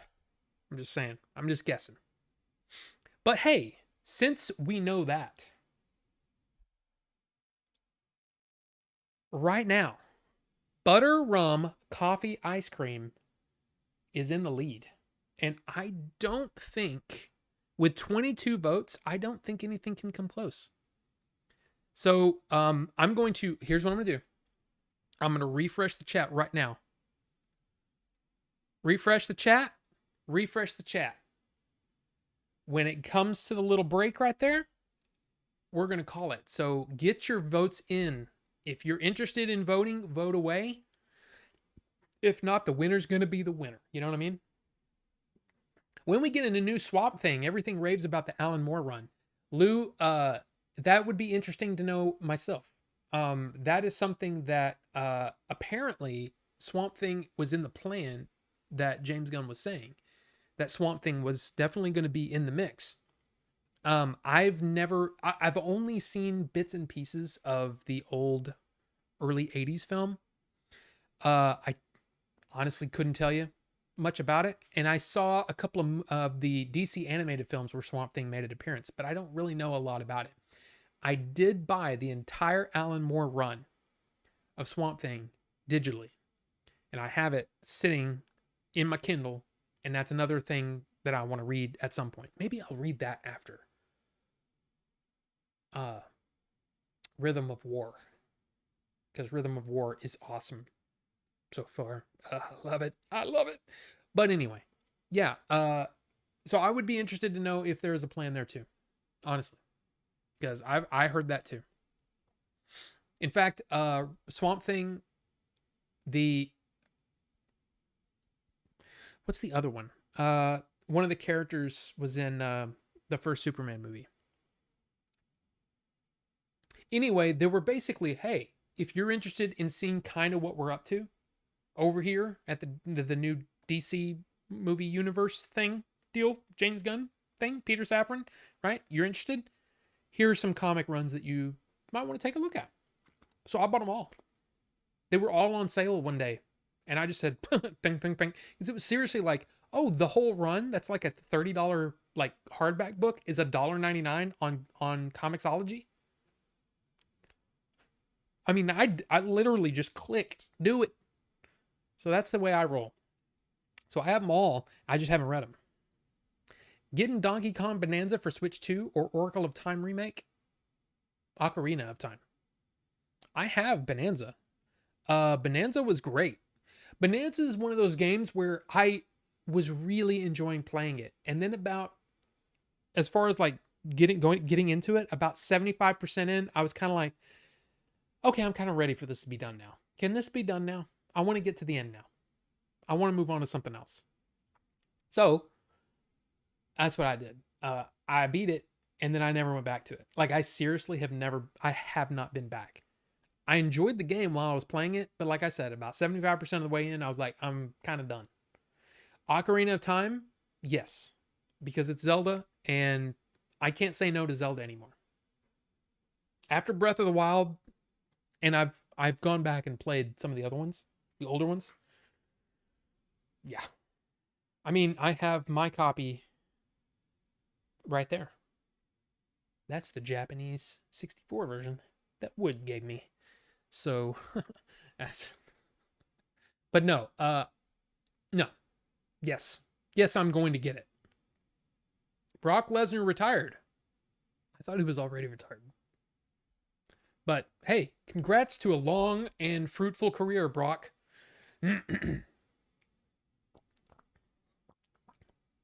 John Bernthal is so fun in Brand New Day. I'd almost watch it again just for his scenes. He really seemed to be having a good time, and there's no it's a good example of definitely a rated R character put into a PG-13 movie, and it still works. You don't feel like you're compromising in any way. It's just really well done. I agree, Bucho. Sinners is $7.99 right now. Yeah, that's the way he was yawning. He did it like 60 times. See, look, Stop Fox is posting Faculty, Over the Top, and Commando are all $4.99 right now. There are some insane digital deals going on right now. If you go to Blu-ray.com, I'm telling you, I do it.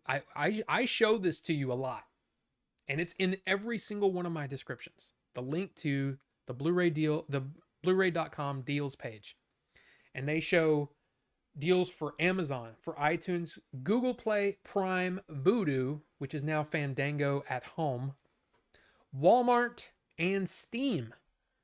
And they basically show you all the deals going on right now. But look at this. Look at this. Look at those first two. 25 scary movies, slashers and stalkers for $20. 25 scary movies, deep cuts, $20. 5 scary movies for $10.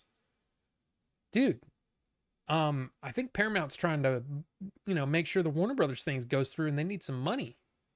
That's what it looks like. But yeah, there's some great deals. There's Interview with the Vampire, $7.99.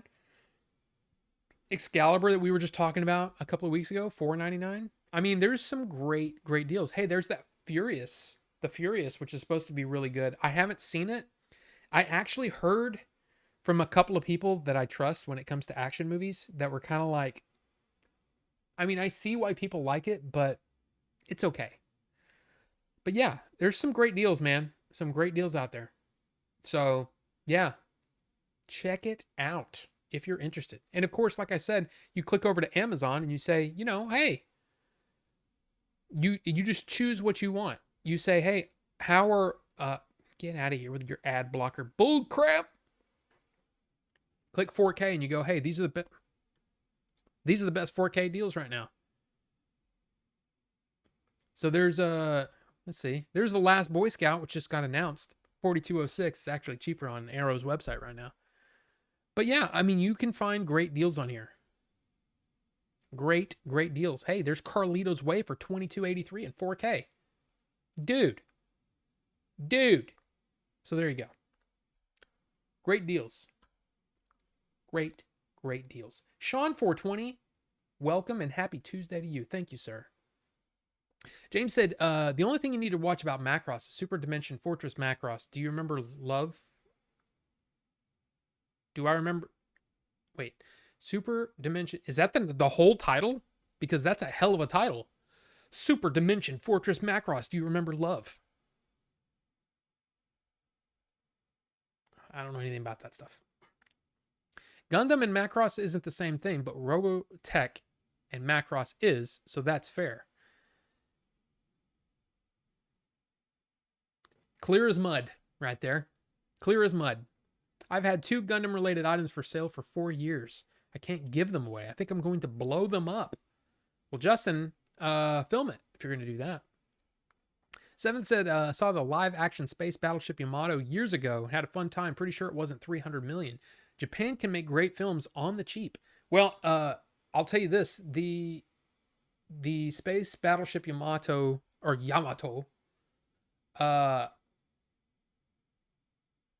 they basically redid it's Star Blazers. If you're not, it was Star Blazers here in the US. But they basically said we're going to redo the animated series in a new format, with updated technology and all that stuff. And it was available on was it Crunchyroll? Or was it one of the other ones? Anyway, I watched the first season which basically most people online were like, yeah, the first season's good. The second season, I mean, if you're a fan, like a super fan, watch it, but so I just watched the first season and it was great. And it really kind of gave me that Star Blazers kind of feeling, which I loved. So, and Bonobo said, do you know what it's like to do? Good to see you, sir. Good to see you. Do you know what it's like to go to work? Wait, to go to work, stop, drop, and roll, getting home into 4 hours of yard work and tune into Order 42, still pouring sweat? I do. Well, there you go. Well, hopefully, like I said, or I didn't actually say, there is a special guest that could totally be joining us later on in the show. And yeah, I think you and Cosma. I mean, I think everyone will be interested, but I think you, Cosma, and Bucho will be interested to hear this person's thoughts. So yeah. All right. So I am going to end the poll. I didn't even look and see who won. 43% butter rum coffee ice cream. Like I said, this coffee could taste like butt, but we won't know until we try it. And I have set up and ready to go. I actually cleaned this last week. But the thing is, man, I gotta tell you, I gotta be careful with my expenditures. And this is not a a plea for money or anything like that. It's just that I spend too much money on stuff. And the one thing that I do not need to do is blow through all of this liquid all in 1 week. So my vote did not win, furthest from it. Well, I mean, look, I'm right there with you. I want to try this cream cheese Danish badly. Badly. Oh, buttons are locked. So we're all good there. So we are going.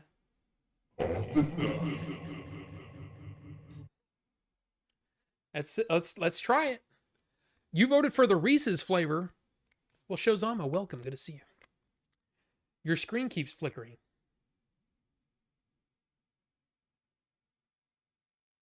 Anybody else seeing flickering? I don't see flickering. My Z Fold 8 arrives tomorrow morning. Holy crap. Oh.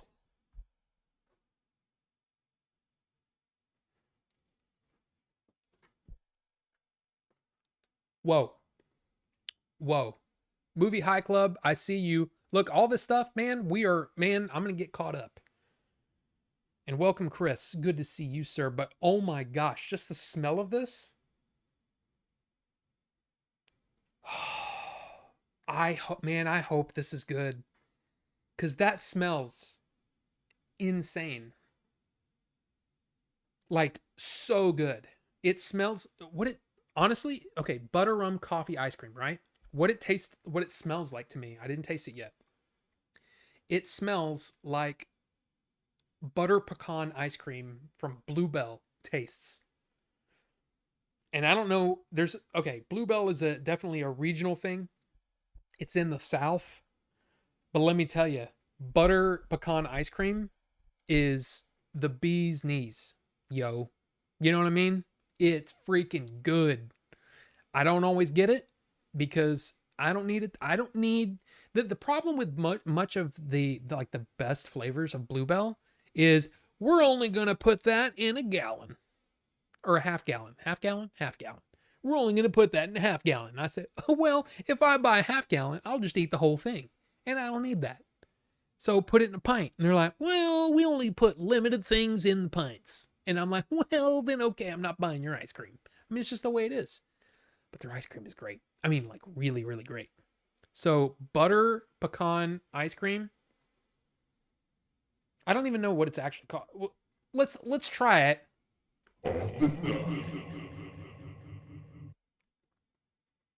Yeah.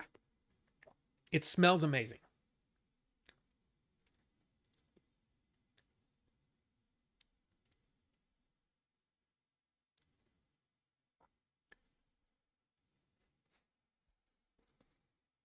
Okay, I'm just going to say this. There's an element of that. This might have to steep because there is a very, very pronounced alcoholic component to this. And a lot of I will say that there are a lot of flavorings out there that it's not like, oh, we're putting a rum flavor in here. I mean, it says butter rum, but it doesn't actually have all it. I'm just telling you, some of these might need to be a little bit steeped. So I don't know. We shall see. So let's get it on the cotton. Get the liquid on the cotton. Let's not get dirty. We're crazy here. It's a PG-13 show. I'm on now. All right. That looks pretty good there. Let's let it soak in. I don't know if you can. You probably can't see that. Yeah, you can't see it. Okay. Ooh. Sometimes that liquid will roll right off of the cotton, and sometimes it sticks in a way that's like, that doesn't even look real.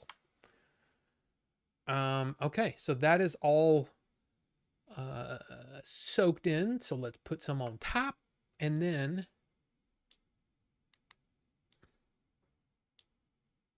yeah, the fan's cooking right now because it's been a hot day. Yeah, it's August in Texas. Of course it's going to be hot. Yeah, it's been hot. So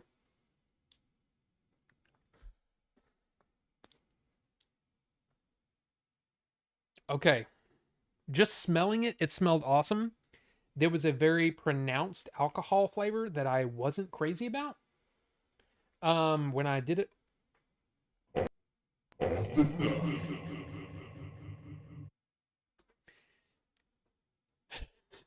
But who knows? This could these it could you could this could be great. Or it could be like, okay, we need to steep this. Or it could be one that just doesn't work for me. We shall see. I'm hoping that the flavor, that extreme alcohol flavor that I got off of that kind of goes away in the vape. Like, once you vaporize it. Because that happens a lot. Sometimes what you off the nuck, it'll taste completely different. So we'll see. Here we go. Butter rum coffee ice cream that you guys picked. Let's try it. Here we go.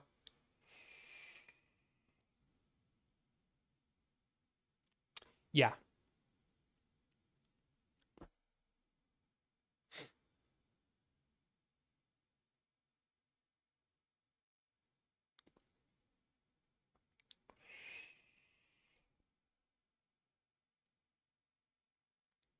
Hey, at least I'm not a zombie. Yeah, I will say, and I see you, Steven. Can you add marijuana to those vape devices? No. And it's mainly because these are meant for nicotine based e-liquids, and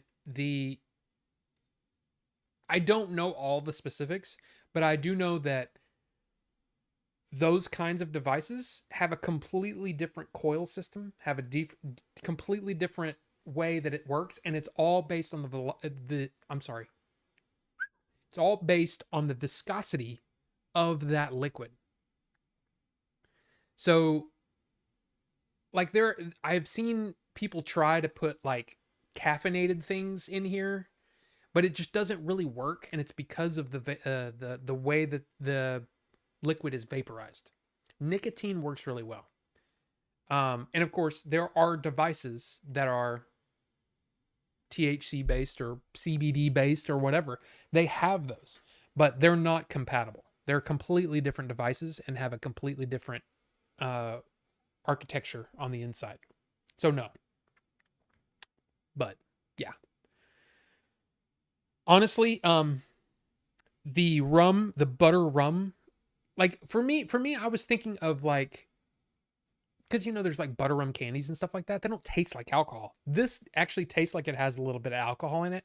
The coffee is there, but it's very mild, which is great. There is a creamy component, an ice cream.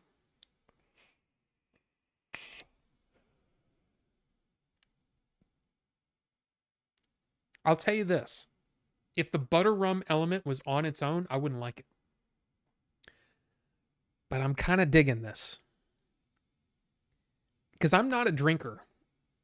Like I'll drink water all day. You know what I mean? I don't imbibe the alcohol. I'm just not. It's just not for me. I don't drink beer, I don't drink liquor, I don't none of that. I mean, I basically pretty much for all intents and purposes quit drinking when I turned 21. I did all my partying, back in high school and, in those first years of college. And when I turned 21, right around that time is basically when I said, this is not for me anymore because I can't control myself. I'm a weird dude when I drink.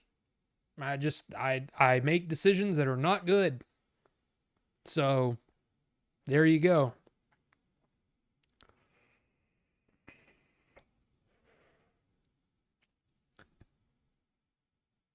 Mike, welcome back. Uh I don't think vaping is for satanics. Uh it is for people who okay, I'm just going to say this.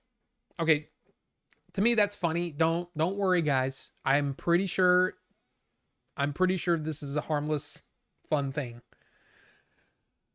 But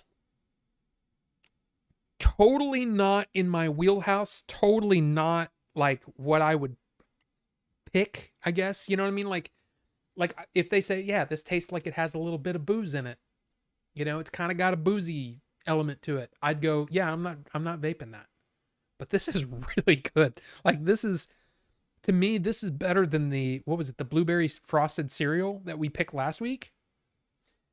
And in fact, that was one of the ones that they gave me for free. This is one of the ones that I picked because I was like, that just sounds interesting and I want to try it. The first toot, I have to say I was like, damn it, man, this is another one that's gonna go in the jug of shame. But I'm kind of digging it. I'm kind of digging it. So I think this was a good flavor.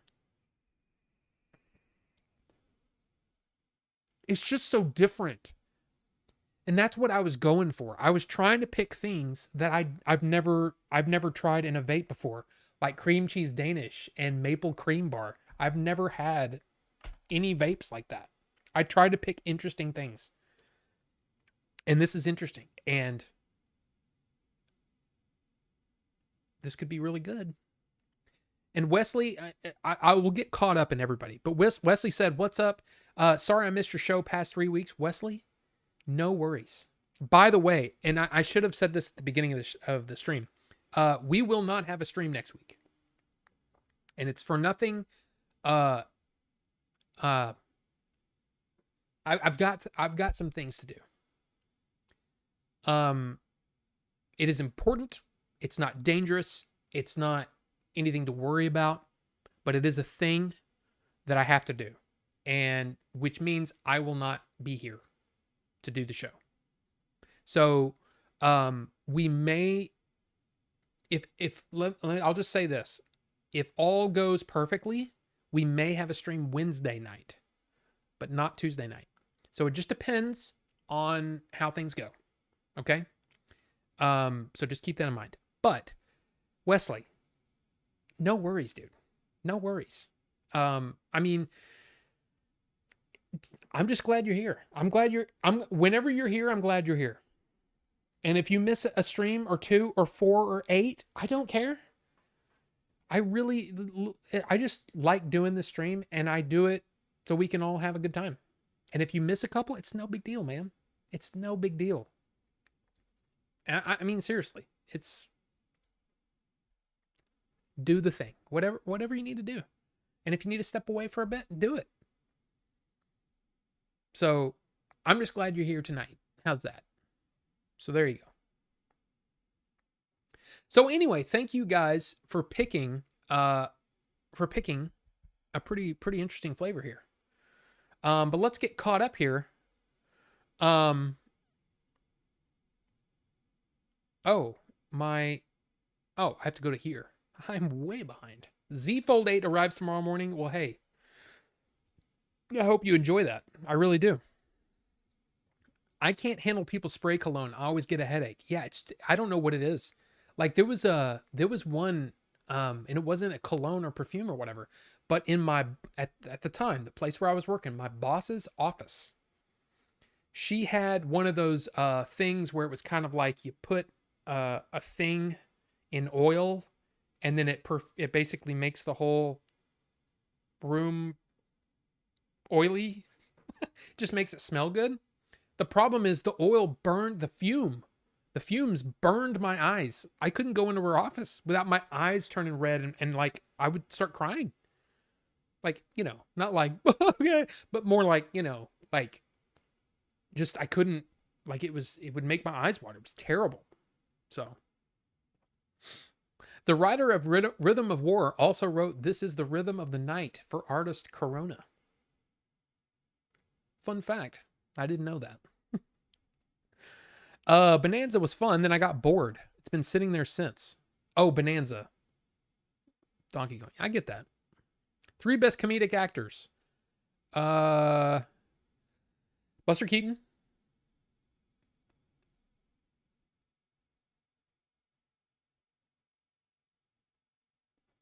I almost said Tom Hanks.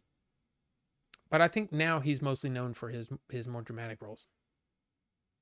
I'm going to say Jim Carrey. And I'm also going to say, surprise, Jackie Chan. Buster Keaton's the man. Top 3 zombie or virus affected type movies. Shaun of the Dead.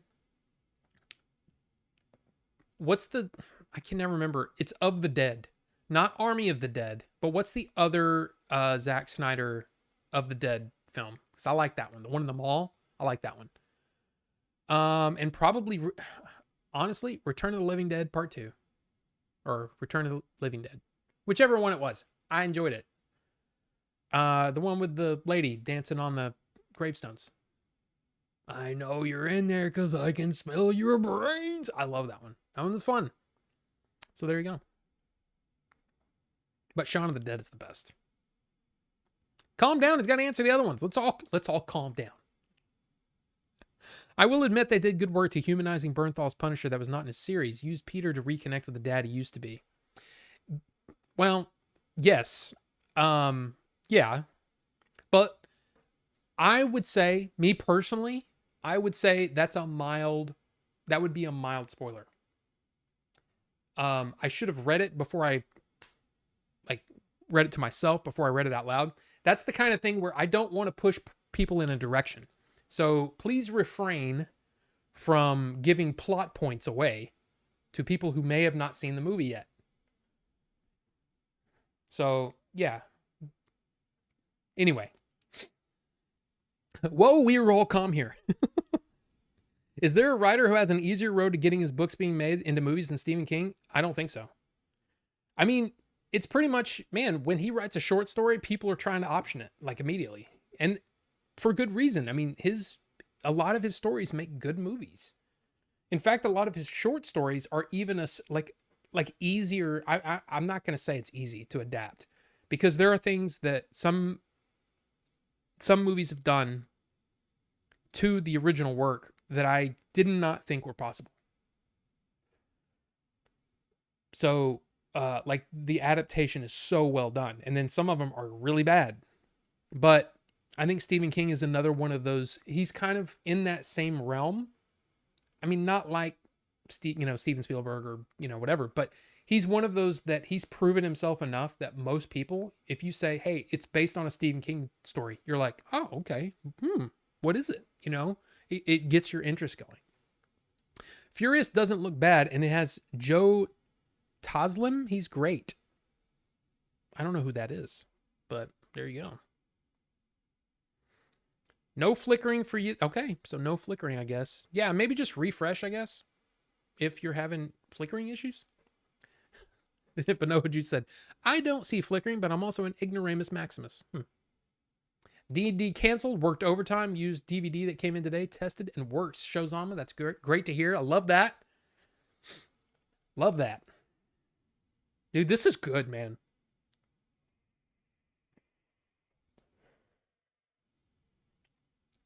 It's so interesting.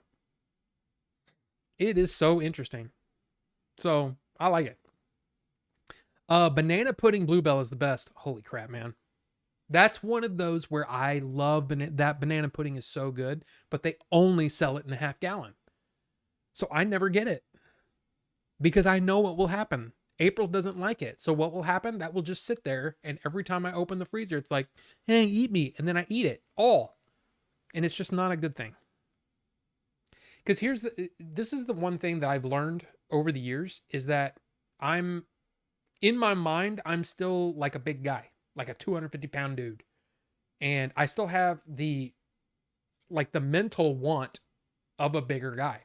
The problem is when I eat like a bigger guy, it causes me issues and it hurts and things are bad and I poop a lot. I poop a lot. So yeah, I know that I can't have something like that in the house because I can't help myself because I'm an idiot. So there you go.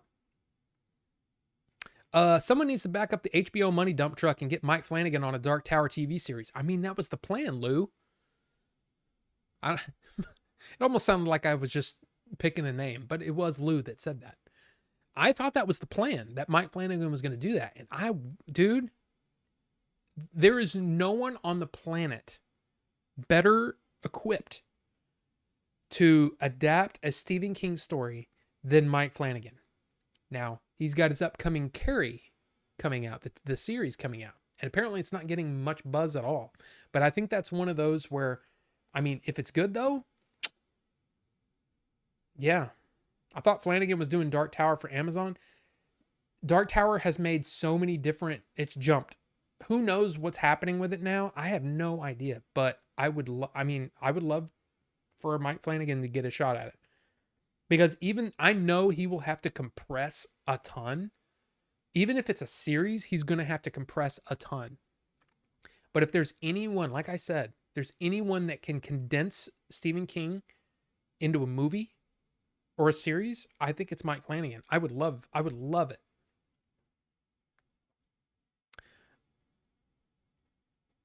I'd mow in banana pudding ice cream in a way. I'd moan? I don't even know what that's supposed to say.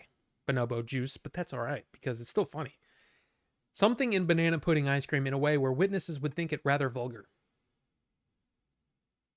Yeah. Yes. Mm-hmm. For sure. Shozama said, "Rant of the day: New books are like double the price that they were when I used to buy more often in the early 2000s. Also, like I noticed, most of the used bookstores are gone. And then Ninjinzu's like, bro, everything is up. Wages still the same. Yep. And that's like even my beloved half price books. They're not so half price anymore. You know, it's like it's not half price. It's half what they would. It's not even half what they go for on eBay. It's literally like, hey, we're gonna price this whatever we think it's worth. So buy it or don't. We don't care. We'll put it on the shelf. You know, that's basically what half price books does now. I still like going there because every now and then you get a good deal. Like the time when there wasn't a price on my 310 to Yuma Blu-ray, and he was just like, just take it. There's no price on it. Screw it. Okay. He just gave it to me. That's awesome. So he thinks, oh, there's at least he's not a zombie. They're bigger and called bongers. Kids are smoking dope these days. Reefer madness. It's true. It's true. It's not true. The thing is, and I'm not going to go super into this because I know there's some people that don't like it. Like Shozama doesn't like it. But the fact of the matter is, the actual combustible smoking rates are down across the board amongst adults, amongst teenagers, lowest smoking rates in recorded history. That is a good thing. Like, the end. Like, it's a good thing. So, anyway. And there's Wesley again. Thank you again for being here. Justin said, did they make funny vaping flavor names like gas station bathroom floor or motor oil? Yes, they do.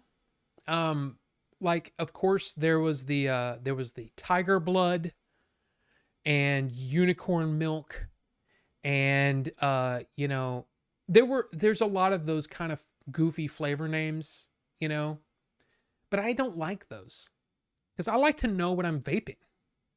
I like to know what I'm in for.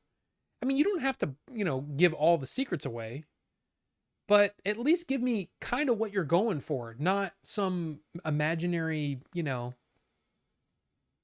mountain breeze. That didn't tell me crap. What if there's a freaking goat up there taking a dump and the wind's blowing off of the mountain and it comes down into the canyon? And you're looking up and you're like, wow, this is so majestic, but then you smell goat crap. That's not something I want to vape.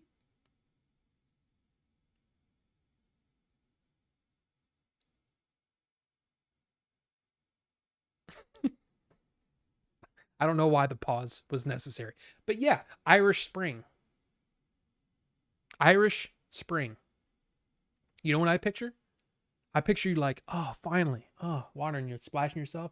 And then you look up and there's a dude vomiting into the river.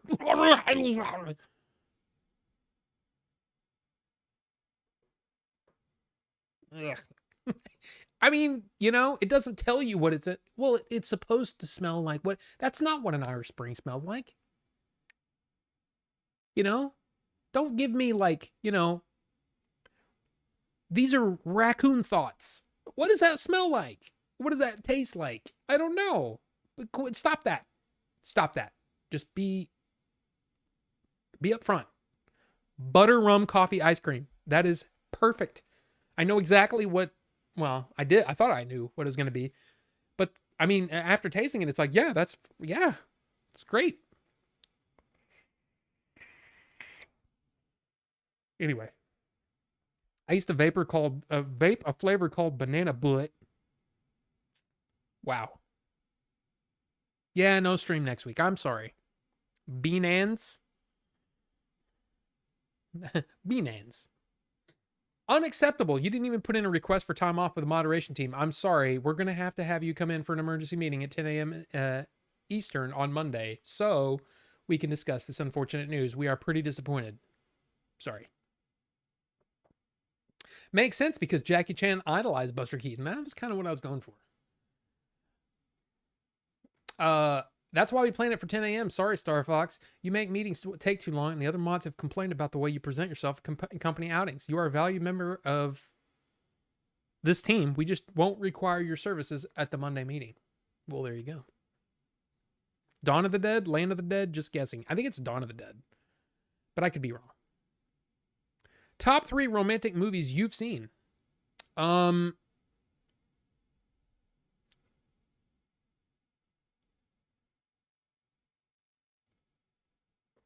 Second. 1 second.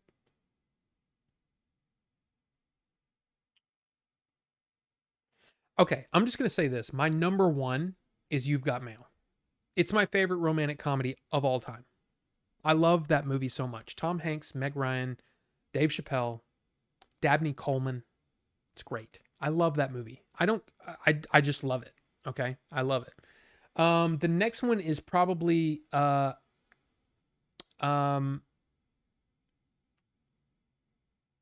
Meet Me in St. Louis. It's a recent watch, but it jumped way up there because I cannot believe how good that movie was. It was so good. I loved it.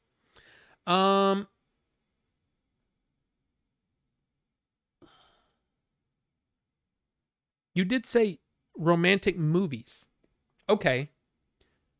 Since you said romantic, I always think romantic comedies or something like that. But yeah, romantic, whatever. I would say Somewhere in Time. Christopher Reeve. Not Reeves. Christopher Reeve. and Jane Seymour and Christopher Plummer, by the way. Great movie. Great movie. It's one of those, I'm not big into the big romantic movies, but yeah, that's what I'm going with. Oil up and hit the gym with us. I mean, sure.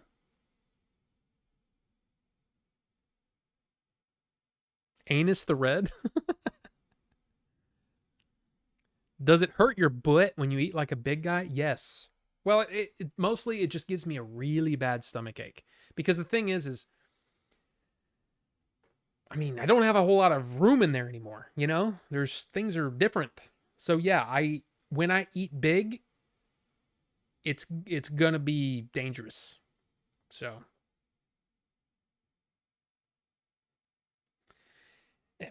I'm not sure what to say about that, Rufus. It hurts right around the entrance, but that's probably because I treat it like an entrance.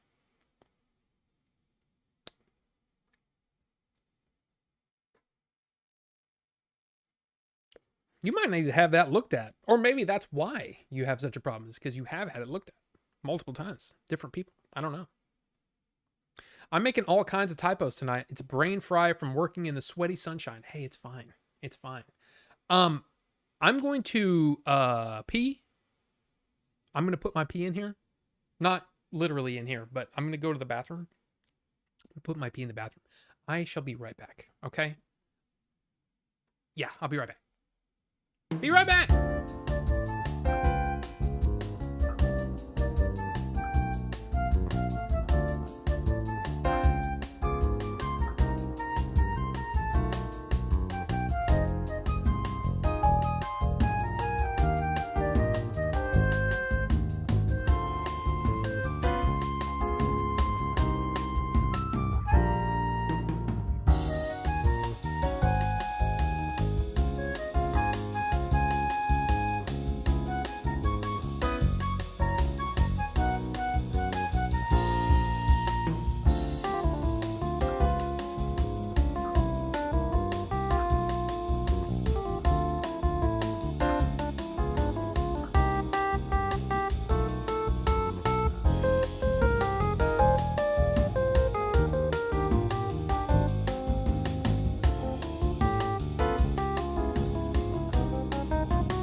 Okay, sorry. Sorry, I had to do it. I had to do it. Let's see. We got to go. All right, we got to go. Alcohol use down too. Good on you. I don't know if you're actually saying that that's what's happening, but hey, I have belief. I don't know. Two things in life don't have prices. You can't put a price on love or 310 to Yuma. Apparently. Yeah, exactly. Alcohol is so dumb. I mean, like, it's for cleaning things, but this socially acceptable sewer slide thing is lame.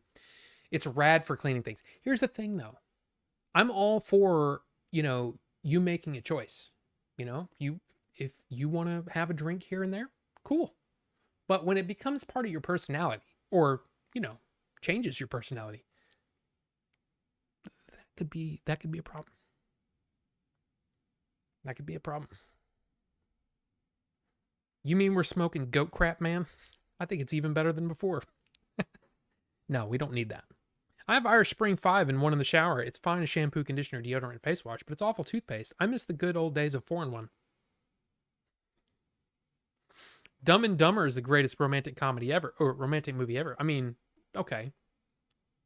How has Brandon Sanderson not had any movies made of his works yet? Well, he made a deal with Apple that they're going with Mistborn and Stormlight. So Stormlight Archives are going to be made into movies, I think, and Mistborn into a series. Now, if you've seen the thickness of these books, you would think it should be the other way around. Like, I'm pretty sure you could do 2 or 3 seasons on the first or the first Stormlight book alone. And Rhythm of War is massive, as our old buddy Bucho loves to say, massive. So I don't know how it's going to work, but that is coming. So yay. Two Girls, One Cup is pretty romantic too. It got shit reviews though. That's pretty good. That's pretty good. That's pretty good.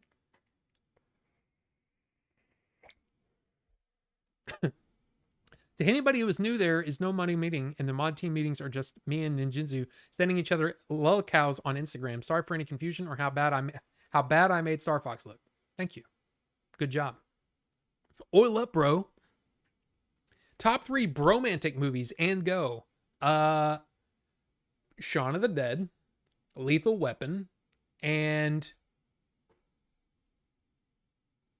The Nice Guys. Boom. That's gross and a war crime to even bring up in my. I'm not 8 Slip Eric. Oh. See, I had a feeling that you weren't, but I mean, who is to know? Who is to know? Bonobo with the bro right at the end, same time as bromantic. Are we Bono Bros? Bono Bros? Yes. You don't ever keister supplies? I keep all kinds of stuff up there. That's why I hate the Switch. In my opinion, the Vita was the last keisterstable handheld. No, I don't really feel like I need to use my butthole as a pouch for storing equipment, especially handheld video games. This doesn't really seem to fit. Anyway, Dumb and Dumber is also the greatest bromantic. I mean, you're not wrong. You're not wrong. 11/22/63 by Stephen King is kind of romance, really good. I mean, yeah, that is a series, but that's a good call. That's a good call and a good book and pretty good series, gotta say. In general, alcohol use in teens is down too. These days, teens are lame. Kids should live dangerously. Social media and information has its downfalls. Kids need to party and be kids. I mean, that's true, but I also believe that, I like, and this is going to be one of those things that's very controversial, especially if, some anti-vaping group heard this, but in my mind, it's good that the kids are choosing a less harmful alternative like vaping or, snus rather than combustible tobacco that harms every organ in your body every time you take a drag.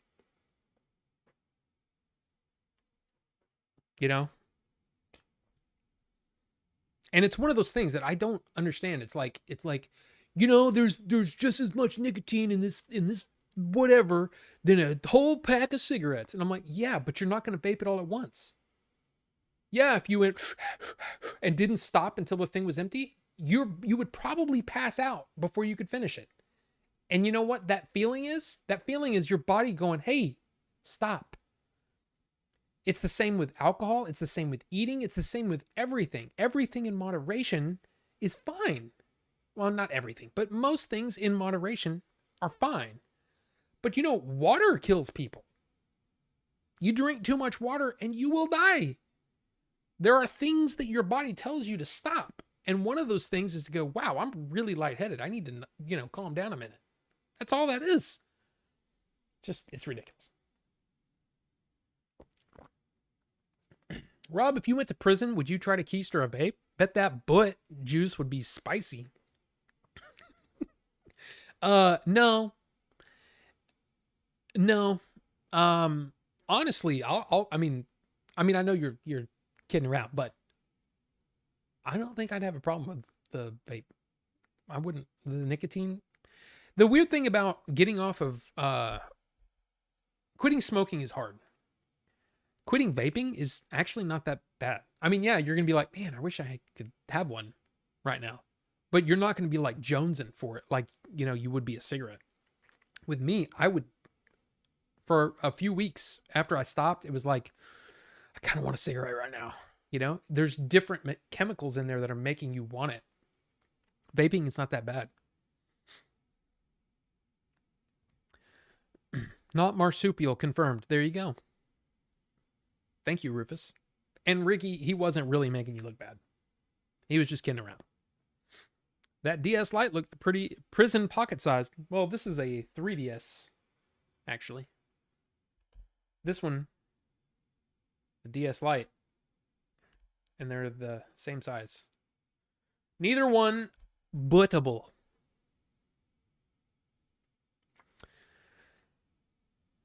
That's because that's how you get the downfall of many people's lives. Yeah, party up, then regret your life when you're 30 plus. I mean, that's the thing. I'm not saying that you should do, well, I should do everything. I'm just saying that most things in moderation, but that's the problem. Some things are so addictive that moderation goes out the window. There's people that have food addictions. There's people that have alcohol addictions. There's people that have substance addictions. I mean, all of those things exist, but it doesn't affect everyone the same way. By, doing a blanket, for example, kind of what Texas is doing right now, putting a blanket ban on all these products is actually taking away from a lot of people who are using them to, monitor and basically keep their pain in check, or their PTSD in check, or just any number of actual valid reasons as to the reasons why people use these things. Pain management, anxiety management, all those things are good things. And if those people use these products and Texas just does a blanket ban, that sucks. That's all I'm saying. And at a certain point, how much do we want the government telling us what to do with our own bodies? I mean, sure, try to keep us safe. If a company says, hey, all of our lettuce is covered in, disease of some sort. Yeah, maybe our government should step in and try to help with that. But don't tell us, hey, this thing, you shouldn't do that. But I like doing that. Like, seriously, for those of you who are anti anything, do you want the government coming to tell you that thing that you do every day, whether it's coffee, whether it's, having a drink after work, whether it's what kind of meat you like to eat or don't, maybe you're a vegetarian or whatever the other one was. Anyway, what if the government was telling you this is what you have to eat or this is what you have to drink? I don't like that. But there you go.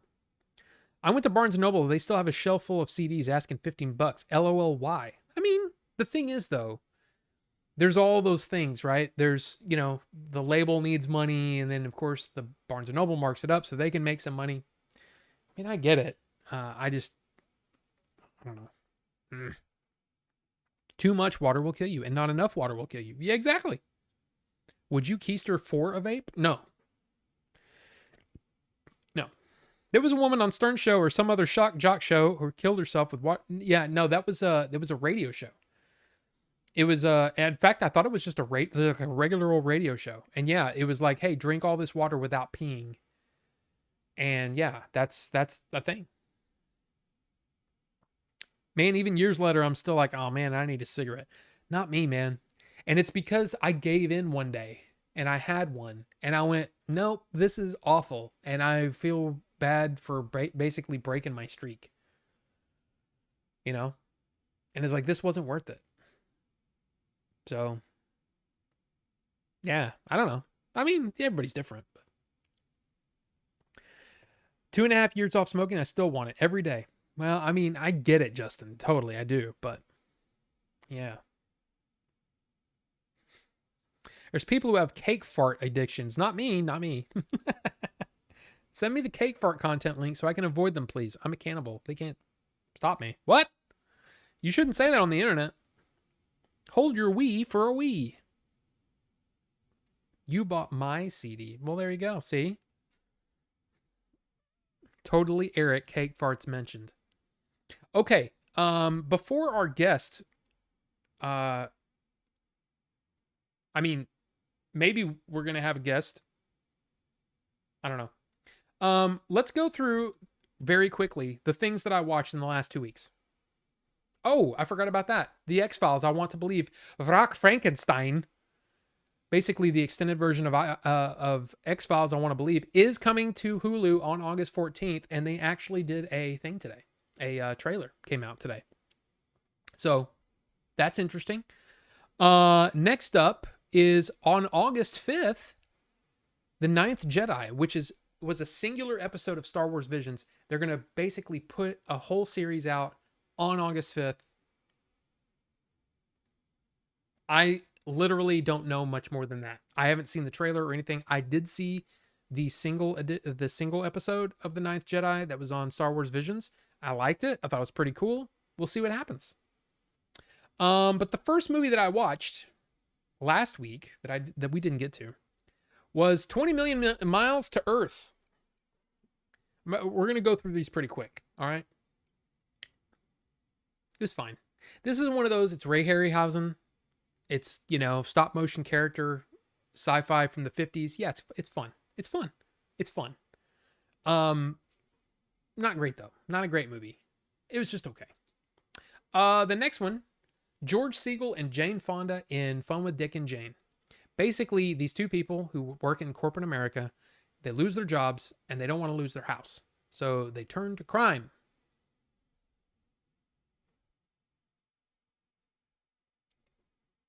I didn't really like it.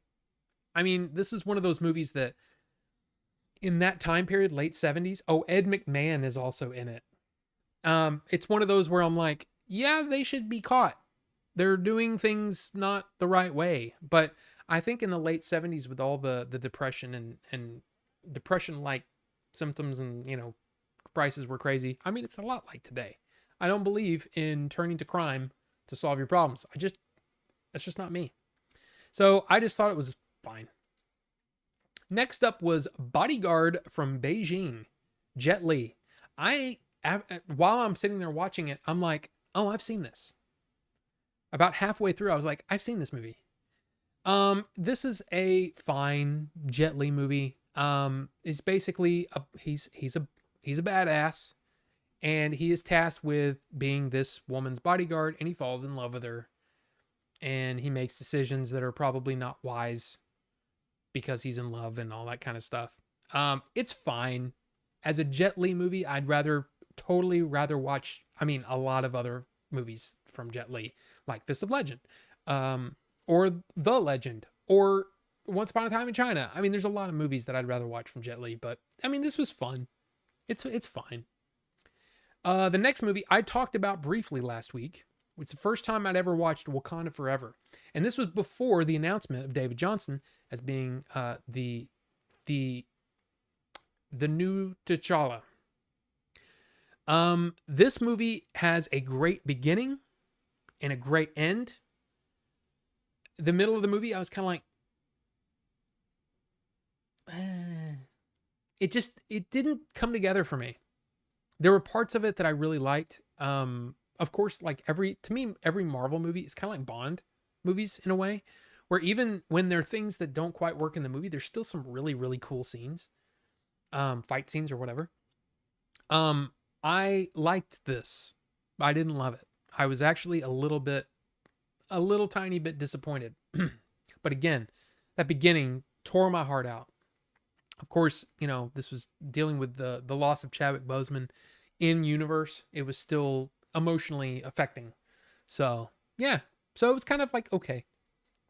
This next movie I'd never heard of and was like, oh crap, this is going to be like a TV movie, isn't it? Rocket Gibraltar. Now, before we go much further, I want to bring up the cast, because this cast is insane. Number one, you've got Burt Lancaster there, a young Macaulay Culkin, and then you've got Susie Amos. If you don't know who Susie Amos is, she's James Cameron's wife. She's kind of cute or whatever. Patricia Clarkson, who's been in many movies. Probably most notably, she was James Cromwell's wife in The Green Mile, the one that is really aged, and then uh Michael Clark Duncan does his thing and she gets all young and stuff. Anybody remember that? Anyway, she's also Elliot Ness's wife in The Untouchables. She's been in a lot of movies. She's in it. Bill Pullman is in this. Kevin Spacey is in this. And Sarah Rue, who, was in TV stuff, but this is her as a very, very young woman. I was kind of blown away by this movie. Because I had never heard of it, but I'm going to tell you, those two made me tear up at the end. I'm telling you, Macaulay Culkin and Burt Lancaster, there is basically the story of Burt Lancaster is an aging man, and his family come to visit him for his birthday. And it's a huge family. As you can see, there's a lot of people standing on that, in that thing there.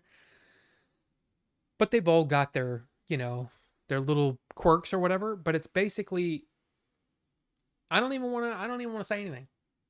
I want to say that if you come across this movie, it's actually kind of sweet. It's very kind of funny because it's late 80s, right? And these are the days when kids were just, oh, screw it. I know we're on the beach or whatever, but yeah, the kids can, ride their bikes from miles away and do all kinds of things. The kids basically take control of the situation in this movie while the parents are all like, what do we do? What do we do? And it's like this kind of story just doesn't really work today, but yeah, kids back then, we could do whatever we wanted. I'm just going to say this was a big surprise. I like this movie a lot more than I thought I was going to. And there you go. Rocket Gibraltar. Burt Lancaster's great. I mean, they honestly a really well done movie. So there you go. And next up was a movie that I'd heard of and had been wanting to watch for a long time. I just never got around to it because I love Robin Hood. But it's Robin and Marian. So Sean Connery, Audrey Hepburn, and freaking Robert Shaw. Are you kidding me? I want to see this. And Nicole Williamson actually plays. Oh yeah, Ian Holm plays Prince John. But you've also got Denholm Elliott, you've got Ian Holm, and you've got Richard Harris at the beginning. This movie's got an amazing cast. But holy crap. This is kind of like, I haven't seen The Death of Robin Hood, but that's kind of what this is like. This is Robin after he's gotten into a bunch of adventures. He goes off to fight the Crusades with Richard the Lionheart. And then basically this is the story about what happens when he comes home. It's kind of a depressing movie. There's a little bit of sword fighting or whatever, but it's basically, hey, when you're a legend and you come back and you're old, and it's a crazy movie. I can see why it's not rated higher, but I also can see why people appreciate it because it goes beyond the typical Robin Hood kind of story. It's kind of neat, and I'm glad I watched it, but I'm also like, Next one, Premium Rush. This is one look, you guys know this. Joseph Gordon-Levitt is one of those actors that I've always liked. I've always liked him. And this is a movie that I've always wanted to see just because of Joseph Gordon-Levitt, but it's also got Michael Shannon in it. Okay. And this is the kind of movie that doesn't get made anymore. This reminded me a lot of the movie Quicksilver with Kevin Bacon, which I used to love. This movie's fun, and it's kind of like he's kind of like Sherlock Holmes in a way. And I'm talking about the Robert Downey Jr. one, where it's like, hey, we're about to get into a fight. So then he plays the fight in his mind and tries to figure out the best way to freaking punch the dude and knock the guy out. This is like, okay, I've got a bunch of I'm in New York City, and I've got to figure out the best way to figure out where to go. And so he plays all of these scenarios out and then picks the best option, right? It's a fun movie. It's one of those where about a halfway through, I was kind of like, all right, I get what you're doing. Let's hurry it up a little bit. So it's not perfect. But I enjoyed this one. I really, really enjoyed this one. And it's almost like, I think movies about New York City are really fun. And it's kind of fun to have almost like a marathon, which is weird because the next movie on the list, Moscow on the Hudson, about New York City. Now, this one, complete surprise. I will be honest with you and tell you that Robin Williams as an actor has always been hit or miss for me. I honestly don't like his actual persona when he's on talk shows and stuff like that. It's like, dude, just calm down. Just oh, I'm gonna do this and then oh, you know what I mean? It's just like too much. It's too much for me. And I don't like movies where he's like that, right? The movie that was made before this that I reviewed a couple of weeks ago called The Survivors was basically, hey, we want crazy Robin Williams in this movie. Okay, go. And I hated it. I couldn't stand that movie. This one, he's playing a Russian that's he's a saxophonist, and he's trying to defect to America, and he pulls it off. And I got to tell you, I don't understand why this movie is so low rated. This movie is actually really good. Really good. So you've got Alejandro Rey is the guy on the left, and then Maria Conchita Alonso on the right. And then there are a couple of character actors that seem to always play Russians, especially in the mid 80s. They're in this too. I got to tell you, this movie is really good. And it's about, this is the reason why people want to come to America, is because of what America does for us and how it makes us feel. And I got to say, there are moments in this movie that just made me like, yeah, this is why people want to come to America. You know what I mean? And it's a beautiful story. It's really well done. And Robin Williams is fantastic in it. Like, he's really good in it. And it's one of those movies where I'm actually mad at myself that I didn't watch it earlier, because it's that good. And so it kind of makes me want to seek out more Robin Williams movies that I, passed by, because I'm so tired of frantic, Robin Williams. But I'm telling you, this is a great movie. And if you want to feel, it's weird because it is the mid 80s. So there's definitely like, oh, wow, what a country, you know what I mean? Kind of thing. Almost a Yakov Smirnoff kind of feel to it in a way. But it also shows you the harsh reality of what it takes to succeed in America. And also, part of the struggle is part of the beauty. It's hard to explain, but it's amazing. It really is a very surprising movie. The next movie was it was definitely on the list, but I was really looking forward to it because, well, it's a John Woo film I'd never seen before, Bullet in the Head. Now, if you've heard of this movie is basically John Woo's kind of like Apocalypse Now in a way. These three friends have grown up together and they're kind of like troublemakers or whatever, and then they basically get swept up into Vietnam. This is not a fun watch. And the weird thing is that I was actually getting kind of bored with the movie, and then all of a sudden John Woo action happens. But it's set in Vietnam, so it's not fun action. You know what I mean? It's still got that John Woo flavor to it, but it's not fun. You know what I mean? So this was a really strange movie tonally for me, because I was kind of in the mood for a fun John Woo action flick, right? I was like, yeah, let's watch it. And then watching it was like, this is rough. This is like thematically, this is a rough movie. And the choices that each guy makes, it's messed up. I'm just going to tell you, it's messed up. This is not an easy watch. This is not a John Woo film like, Broken Arrow or, Better Tomorrow or The Killer. It's not like that. Face Off. No, this is a serious, not easy movie to watch. I'm just going to say it. Yeah. Then the next movie is another movie that I'd always been curious about as a kid. just because I thought the poster was cool. Jagged Edge. So it's Glenn Close, Jeff Bridges. Jeff Bridges is married to a rich woman. She ends up dead. And they're coming after Jeff Bridges. They think he might have done it. Glenn Close is the lawyer that they pull out of, retirement to come and defend him. And then things happen. I will say this. By the end of it, I was like, man, there were elements of really cool stuff, but what I hate is when, and I'm not a freaking, I've never been to law school or anything like that. I don't know jack about law except for, guess what? You can't have surprises in a courtroom.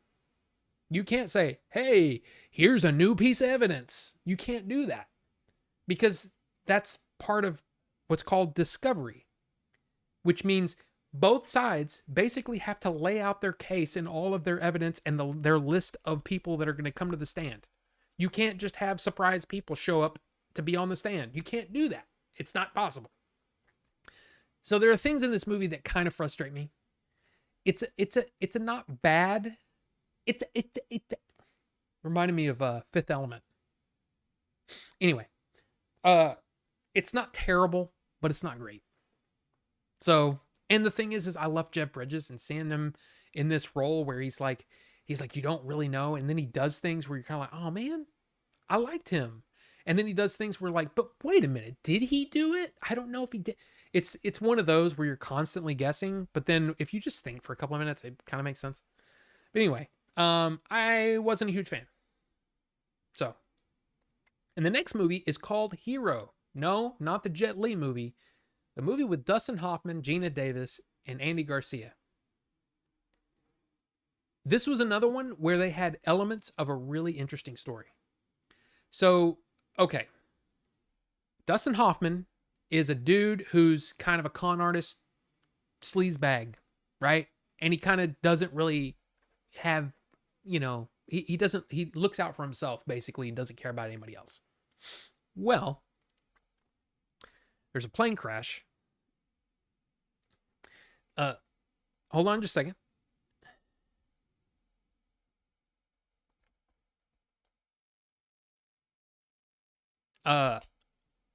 There's a plane crash and he basically saves everyone on the plane.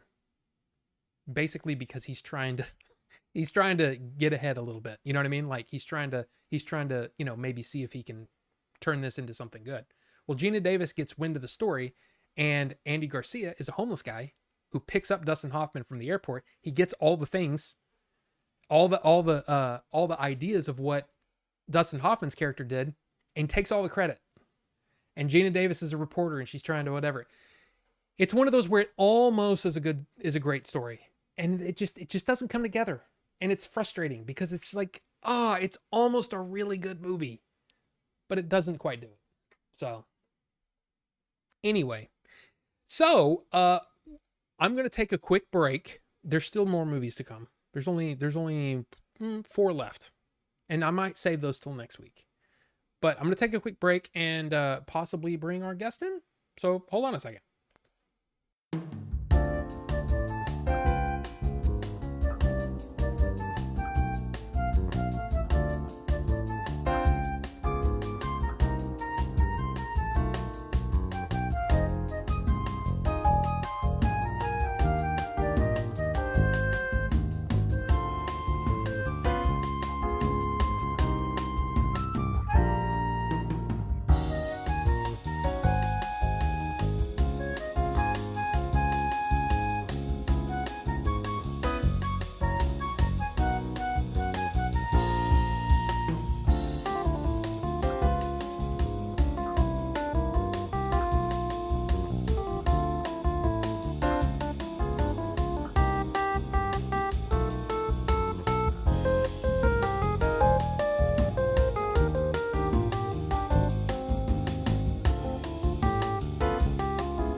Well, okay. Hi, we're back.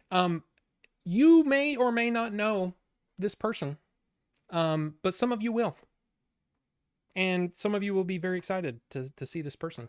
Um, I'm honored to have him on the show and honored to hear what he has to say. So why don't we just bring him in, shall we? Hey, you are on Order 42. Do I exist in real time now? Oh, you're doubled. Near real time? Okay, now we're good. I think we should be good.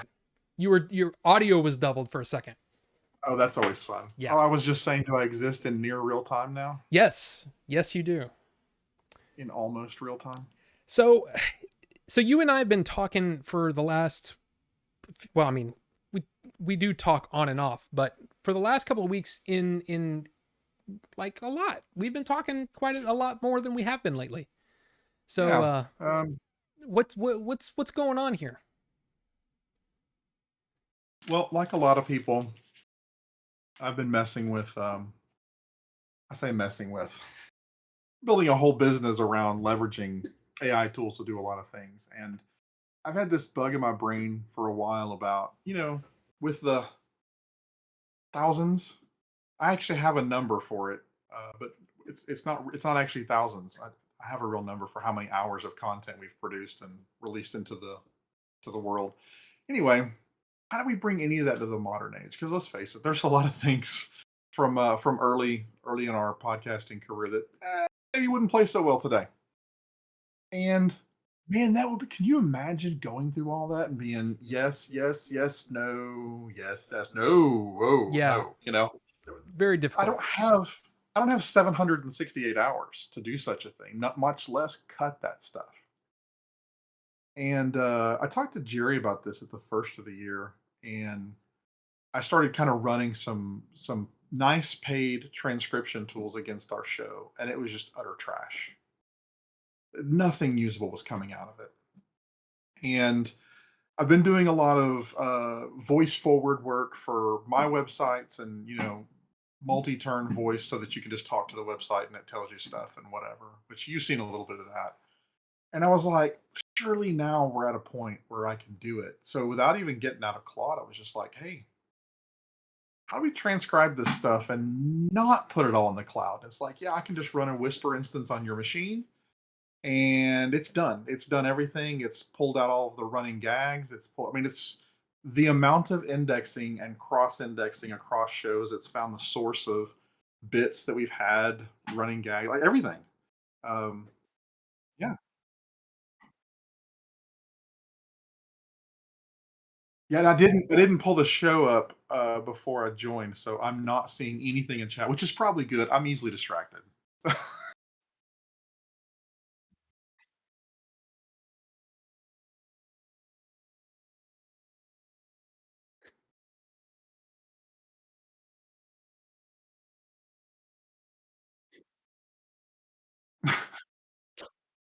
Okay, good.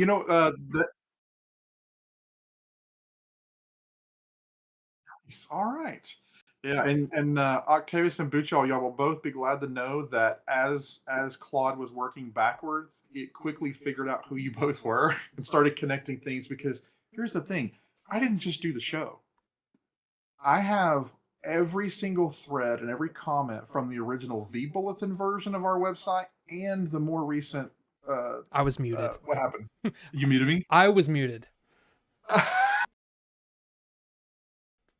Technical problems, right? Yeah, it's no big deal. It's just like old times all of a sudden. Exactly. But anyway, I have like 32,000 comments and threads from both versions of the website. And so Claude knows who everybody is, at least from their handles and at least from who we'd identified them from in the show. But anyway, just kind of back to the idea, I've always wanted to let's just take clips and let's put them out on social media, things that still play well, that aren't so dated, It's kind of hard to say, oh, this movie's coming out next month and I'm excited about it. And it's a 15-year-old movie now at this point. Like, that's not going to work so well. Right. But there's things that are timeless and we know they're funny. But it's the pulling all that stuff out. And now I've got a searchable index of everything. And so the idea now is it's become more and more and more of that. As I've been working on other projects, I keep and if someone has a question or they're Yeah. interrupting, please stop me. Yeah. I Stop mean, me anywhere. so far it's basically just, well, first muted. Oops. Yeah. Let me really quick just explain, this. Cause I mean, I've definitely talked about Switched On plenty of times on the stream, but I've never really, like some people were like, we don't know who this is. This is Brian Yeah, yeah. from the Switched On show that we did, and it was actually you and Jerry did the first episode by yourselves, Yeah. and that was back in February of 2005. And so if you do the math, that's a long time ago. That's like over 5 days ago. Okay, that we Yeah, it did turns this. out if you don't do the math, it's still a long time ago. Yeah, it's a really long time ago. But Brian basically was, I mean, he spearheaded the whole thing. He did pretty much all the setup. He did all the stuff for the website, all that kind of stuff. Basically, me and Jerry were just there to come in, walk in, Be help funny. get set up, and have fun. Yeah, but I mean, we did. In those days, there was no software for this, y'all. I mean, it was Yeah, Jerry heard Adam Curry on a PBS program and came and asked me if I'd heard about it. And ADHD Brian went home and, spent 6.5 hours researching it. And I came back the next day and I'm like, we can do this tomorrow. We can do it. And we did. Hand coded RSS feeds, the whole 9 yards. We did it all. yeah. But just to give you an idea, the fact is we were basically pioneers in the, not the first, but we were in the first 1%. I mean, I don't even know how we can quantify Fractional it. percent. Podcasting was nowhere near commercial yet. Yeah, I mean, there was no nowhere iTunes. near. There No, was no, that came out 2 years into our podcasting careers. Yeah. So it was a wild Or a year and a thing. half. Yeah, it was a wild thing to kind of be at the start of it. And then they started to, hey, let's try to let's see if we can monetize this in a certain way. And every time, and in fact, there were some things that we were approached with that we completely rejected just because it was like, well, we don't want to change our show. No. Yeah, we don't want to edit things. Yeah. It's like we Get come in, that. we do the thing, and then we leave, and it was fun. Plan bits. And it was Yeah. the funny thing about, for those of you who weren't caught up in to podcasting back then, it was the Wild West. There was still a podcast for everything, but everything was, people were doing it because of the passion of it. They weren't doing it Yeah. because of the money. So it was There was none. Yeah, there was none. But it was a really weird time. And then we basically, the three of us basically decided that, yeah, we would basically step away from doing it full time, I guess. We would still do a show every now and then, but we stepped away from it. Jerry went and got married, had a family. And then, yeah, I almost died, that kind of thing. Yeah, the whole thing. Yeah. But then, the fact is this is quite possibly a way that we could maybe get some of that really funny stuff, maybe a little cleaned up a little bit. But yeah, a way to represent this and reintroduce it to an audience that may not know Probably about doesn't us. know who we are. They always say the internet's forever, right? And I think I'm going to show y'all my double crossed fingers there.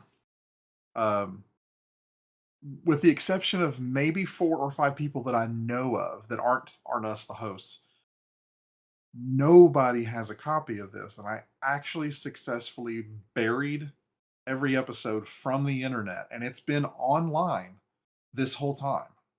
And somehow I managed to hide it. And for anybody who was there during those times and remembers, that's where it's going to stay in your memory, because there are just some things that we would lose jobs over at this point, because cancel culture changed so much. And to be honest, even my own moral compass, I look back and go, I can still find it funny, but I knew then it was over the line. Now I know it's really, really, really over the line. Well, and it was completely the Wild West, and even comedy in general was different back then. Yeah. It was Yeah. there were no lines. But then, No. I mean, there are things like you said, your moral compass. We've all been through a lot. So yeah, you just change. And I mean, we're 20 years older, which is kind of crazy to think about too. It's, Right. we're different people, you know, but we Yeah. still want to try to preserve some of the really, really funny stuff. Like what, like what did you say? You said there's, Okay. So it's funny because Claude, first of all, I got to tell y'all, this is funny, and it's for people that know. For people who don't, there's just a lot of really absurd, vulgar, horrible, horrible things that we said because in the moment, based on delivery, we still could make it funny. I guarantee you it was funny. And no, I don't remember anybody other than when you and I got a little political around show 115 or so. There was a couple people that didn't come back because we had opinions and whatever, it didn't play well in the show. But other than that, no one ever left us a voicemail and said, dude, I was really offended by what you said. They usually egged us on. So we know that it played well then. But it's not going to now. So Claude's looking through and flagging things, and it flagged something like 3,100 instances of you might want to pay attention to this. And I was like, okay, look, I can't do 3,100. It's like, okay, look, answer me a couple of questions, and some of these are really really funny. And I don't know if you want me even saying a person's name, but uh, it after it asked me some questions, it's like, okay, about 510 of these really really need your attention, and I can probably figure out the rest from there. Stuff like Pawpaw, it flagged a bunch of them, but when I explained to it that, well, Jerry called his actual grandpa Pawpaw, and there's a bit related to Pawpaw, it was able to sift through it and go, okay, like 37 of these, that's his actual grandpa, but this other stuff, you need to listen to it and decide. But yesterday it was finishing up the last batch, and it's like, okay, you put yourself in maybe an actual situation. There's a guy that you named that worked at a sandwich shop, and you said their phone number, their address, and you told people to call and harass them. And I responded, "Are you okay with the name coming out on here?" I mean, Who cares, right? yeah. I responded to Claude, and I said, "Yeah, fuck John Day." Oh yeah. So Claude was like, "Okay, I can see that you're not concerned about it." I was like, dude, it's been 20 years. No one cares. Right. No Right. one cares. But there's stuff on they care about. So Claude was really good about pulling stuff out. But what's really important is like, I think the thing that we were worried about, there's a mechanism now to kind of cut that crap out. But we don't have to sacrifice everything we've done for fear of that being the thing people grade us on now by today's standards. Instead, Right. we can just leave that behind. We can resurface the other stuff, but it gets better the way that we can do it. And I want to save a lot of stuff for actually doing it.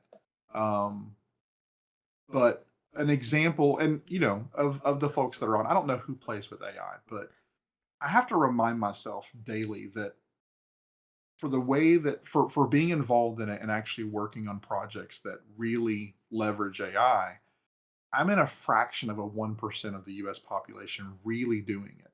Most people ask it to rewrite their emails and to make funny pictures. That's just how they use it. A few people are using it to write code and do some really big heavy lifting.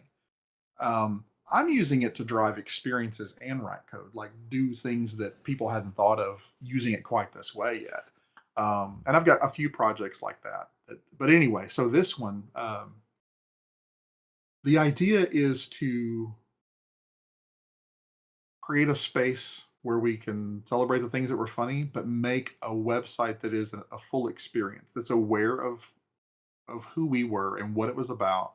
That's aware of the bits and can expose them in novel ways. And I'm trying to talk around it enough that I don't give it all away. Right. Um, but at the same time, it's also going to publish the content. So we'll see content come out on social networks in short format, a very very short bit, 8 seconds of something that can be animated, or that I can generate something, or I can pull from our artwork library or whatever, and do a little more to it. So kind of sky's the limit within the limits that I set first, which is some things just are best not played again.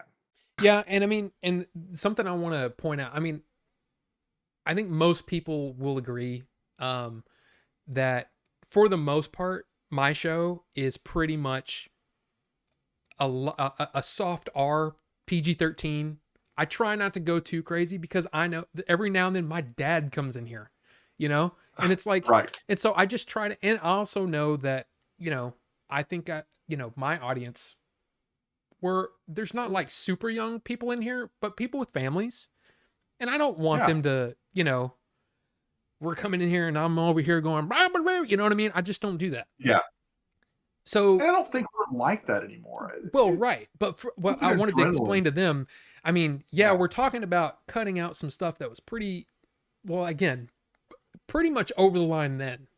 But you have to think, the three of us, like I can tell you from personal experience, I had no idea how big our show was. Zero clue. And me and Jerry, for the most part, there would be times when we would just go on this tangent, and then Brian Brian would laugh and be on the floor, but we would just be like, it was literally just two friends one-upping each other and trying to see how crazy we could get. And it wasn't about offending people. And then the fact that there were people, like, again, I was absolutely floored on show 150. I think we've talked about this, where you were playing it was his name was John.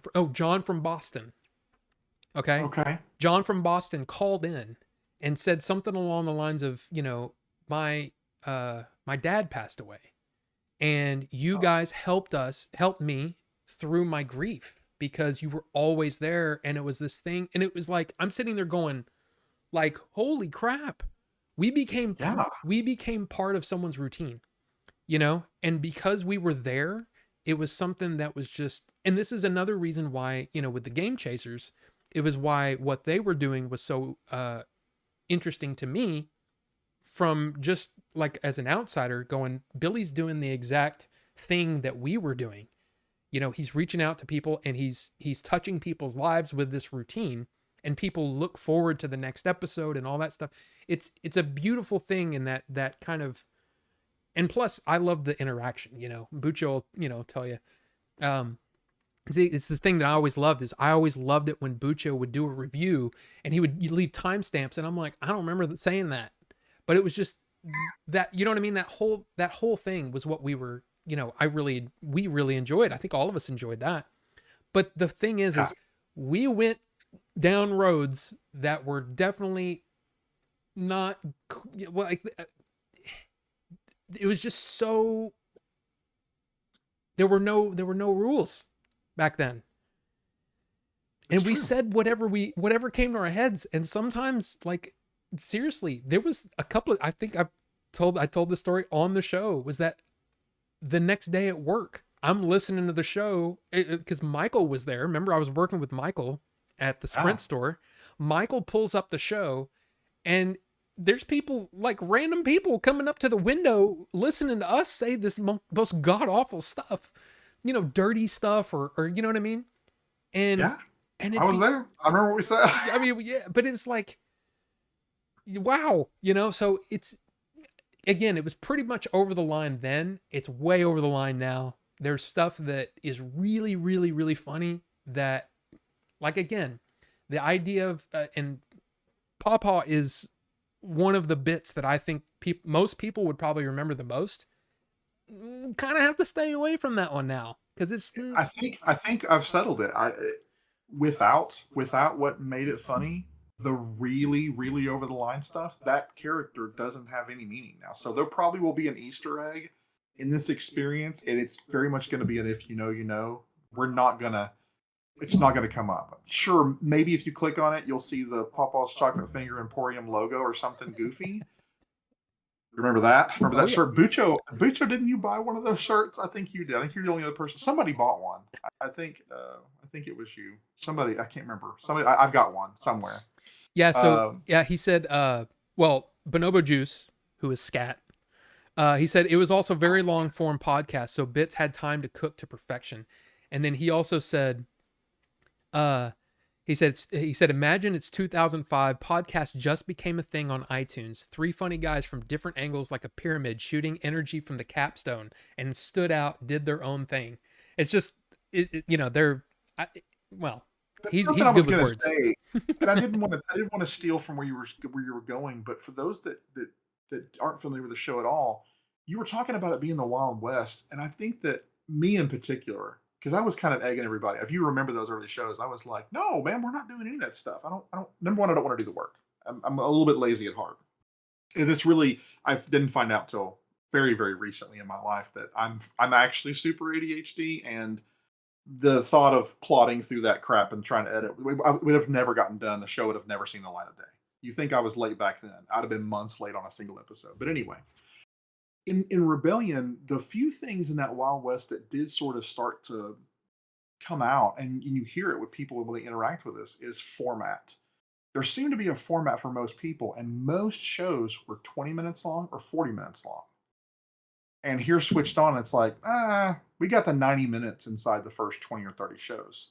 We started hitting the 3 hour mark pretty regularly on shows because we would record until we were tired or ran out of steam or had to be somewhere or something happened in somebody's life and they had to go, and then we'd shut it off. That's it. It was no, and it did make us a little bit stand out. And sometimes we got called out for it. That's one of the things Yep. when we were being eyeballed for an opportunity to do something to actually monetize the show. Runtime was one of the things, and I was like, I don't know what you guys, but I'm a hard no. That's probably not the language I used then, but Yeah. no, I didn't want to do it. Yeah.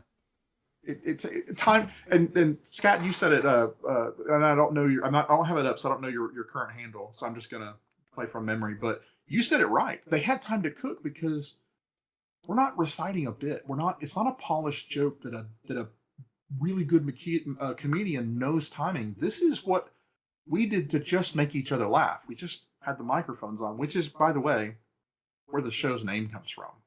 Right.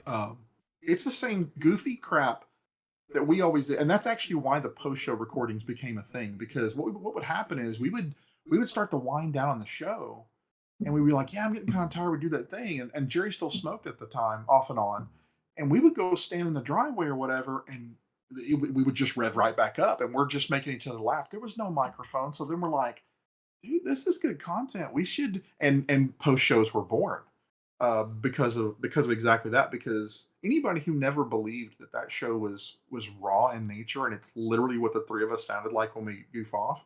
The post show tells the whole story. That's what we sounded like. But that's where our rebellion showed up the most, was runtime content. And if a show flopped and we were just not funny for 45 minutes, it still went out. Just didn't care. Yeah. Yeah, but Um, that's one of the things that I think people enjoyed, is like they felt like they were there. Which again, yeah. for those of you who, because there's I mean, I don't know what the crossover is. I mean, I've never done the math or anything, but there's a lot of crossover from the Game Chasers because I was involved with their movie. I mean, this, you knew Billy. Yeah. It's very similar in the way that the way that we handled our audience, the way that Billy handled the Game Chasers too. It was a very, very similar kind of situation. So I'm kind of curious about how much of this is ringing true to those of you who are Game Chasers fans. But Bucho, he said, he says, even I don't have copies of every episode. So that's saying something, because I think that Bucho was like, man, when he came onto the scene, it was like he was always either reviewing an episode, sending in a video or an audio clip. I mean, all that kind of stuff. And then Cosmo said, I heard you guys around episode 30 or 34 to 40. It's about the episode where the car crash happens outside of one of your guys' houses. You remember that one? Oh yeah, that was Slide Rock. Yeah. Yeah. Yeah. Forgot all about And then that. he said, remember Brian being pissed off at Charter for shitty service? I mean, yes. I mean, it's Charter. If Yeah. you live in the US, you know. But yeah, Oh my it's God. the thing is I mean, like, there's going to be some of you who are like, I don't really know what any of this is. You'll know, you'll find out, because I have played, I did something similar, but it was more just curated by me. And I played some clips that were safe for the internet. I did play clips on the stream from time to time. I would just play a clip and let it go, and we'd talk about it. And yeah, that was the show back then. But yeah, man, we were podcasting pre Joe Rogan, pre Kevin Smith. I mean, it's kind of nuts when you think about it. That we were. I believe this, and we say this all the time. I really believe that our particular formula, we'd have stuck with it for a little while longer, or we'd have just done it 3 to 5 years later, would have gone somewhere without modification. Yeah. Because it was just getting mainstream enough that there weren't constraints, but people were looking for content. They were looking for, and here we are doing something completely unique that we can do cold, completely cold. We can just do it. I Takes a remember little while sometimes, but that was what was cool. I remember it was like the first 20 or 30 episodes, we would have show notes that we would bring to the show and then we'd never use them. Yeah. All the time. It happened almost every time. It's like, oh yeah, I wanted to bring up, oh, that's not fun. Who cares? Like, let's No, talk it about the started stupid becoming dolphins, like- you know? It started instead of becoming about like you hear that because Jerry would be like, "Hey, we'll bring up a subject," and we kind of stall out on it, and then we immediately make a left turn and talk. And this happens like in the first, like you said, like 20 shows maybe. Yeah. Happens a lot. But the other thing would start to happen where content did come in. It would be something you were thinking about the other day, or you're listening to another show, and I wish this is one of the things I wish still existed. We've said it 100 times on our show. You know where I'm going with this. All of the Stormtrooper variations that Jerry did, the Voltron one, I remember when he showed it, I'm laughing so hard seeing Voltron trying to put on this thing, and those were lost, and man, they were so funny. Those clips need to be somewhere, and just like you would play one. Imagine if you went to a place, you didn't have to have your hard drive, and you're on your phone, and you just hit a play me something funny button, and I just randomly pick from, I don't know, 3,500, 4,500 clips, and you get something, and it's something that we know was funny. It's not even, you're not getting the drag moments, and I get we had listeners that were invested in the part of our lives we were sharing, and those moments worked for them, but out of context, they're boring. You do not want to listen to them. So what if it was just the stuff? What if you could open a web page or something, and 24 hours a day nonstop there's just a stream randomized of all of our content? Or what if it's themed for certain days? Or what if it's a night show and a morning show? What if all those things are possible? What if you could just roll your own? Hey, I want to do this. Hey, what are the bits about this whole thing? Or you heard something, you know, a new piece of content, a new listener, someone who gets this stuff. They see a clip on TikTok and somehow they end up on the website and they're like, want to know what a reference is. Imagine being able to type it in and getting every single one of those in a custom playlist related to that thing, where the topic builds and you hear its arc over the course of 16 years without having to slog through almost 800 hours of content to do it. That's what this site's supposed to be. I'm hoping that I don't lose steam and not do it. Yeah, that sounds really Rob cool. knows it keeps getting bigger. I don't know how much you want me to share about this. No, I mean, I'll go on forever. it's I mean, I think that, I mean, honestly, that probably is enough to whet the appetite. Yeah. Because it's like, it's one of those things where, yeah, I mean, we could talk for hours and hours and hours about that kind of stuff. But one of the cooler things, which again, for those of you who watched the Adventures in Game Chasing movie, I did the sound editing for that movie, and I did it using software that I purchased, because Billy was like, "Hey, we need some software for sound editing. Can you look into it?" Yeah, I looked into it, and I said, "I'm doing it, right?" And he goes, "Yeah, we don't have anybody else." I said, "Cool." So I went onto the website, I bought it. It was $700, and I used it for one movie. Which blows away, because remember, the cleanest thing we had back then, some of those things y'all have heard, we tried. We used Sound Soap. We used some of those mainstream plugins for $50, $200. I had a $200 plugin at one time. What you had, it's a whole different class. For one thing, it came out a decade after the problem, right? Yeah. I mean, it was totally new software. But anyway, go ahead with what you were saying, because I was impressed. Well, all I did was, what it has is a repair assistant. And I think there was one stream, like when I first started, doing the Order 42 thing, where I basically showed off how this software works. It's not in a waveform, and it's in a spectrograph. Yeah. So there was a part that I did on that one, which was super freaking cool. And I can't believe it. Like, I pulled it off live. I didn't know I was going to do it. I just pulled it off live. But there's this kid and he's talking, but there's a bird on top of him, chirping as he's talking. I go in there and I remove the bird sound without affecting his voice. That's cool stuff. Yeah. And so one of the clips, if you're an old school switched on fan, you know that we had some episodes where it was just this clicking sound that would happen anytime there was volume. So if we were talking, it would go click, click, click, click, click, click on top of our voice. What this thing did is it figured out, okay, here's all the clicks. What do you want to do with them? Do you want to turn them off? Do you want to, you want to pull them down? Because I mean, of course, sometimes when you do some of that kind of, I basically went to a class online to try to figure out how to do all this. It's like color grading. It's like anything that you have to do for the movies. It takes Right. some. There's a learning curve. But one of the things is when you're doing that spectral, they call it spectral. Spectral editing. When you're doing that, you can affect the noise floor, you can affect the actual frequency of someone's voice, you can do all kinds of things. By the way, if you said, "Hey, take this sentence that somebody just says, just reads it, turn it into a question." I can do that. I can make their voice go up to make it sound like they're asking a question. That's cool stuff. Okay? But That's anyway, pretty wild. so what this thing did is it figured out where all the clicks were and it took them all out. It leaves like a little, it's almost like a ghosting sound where it's like you can tell something was there, but it's not as distracting as just the clicks that are just like, oh my God. And a couple of those shows were really bad. It turned out to be the mixer. I think we eventually figured it out on the show, Yeah. but it turned out to be a combination of the mixer working over FireWire and old, that's where technology was right then. We couldn't fix it. We didn't know what was happening till Yeah. after the fact. Like, oh Right. crap, it did the thing. Yeah.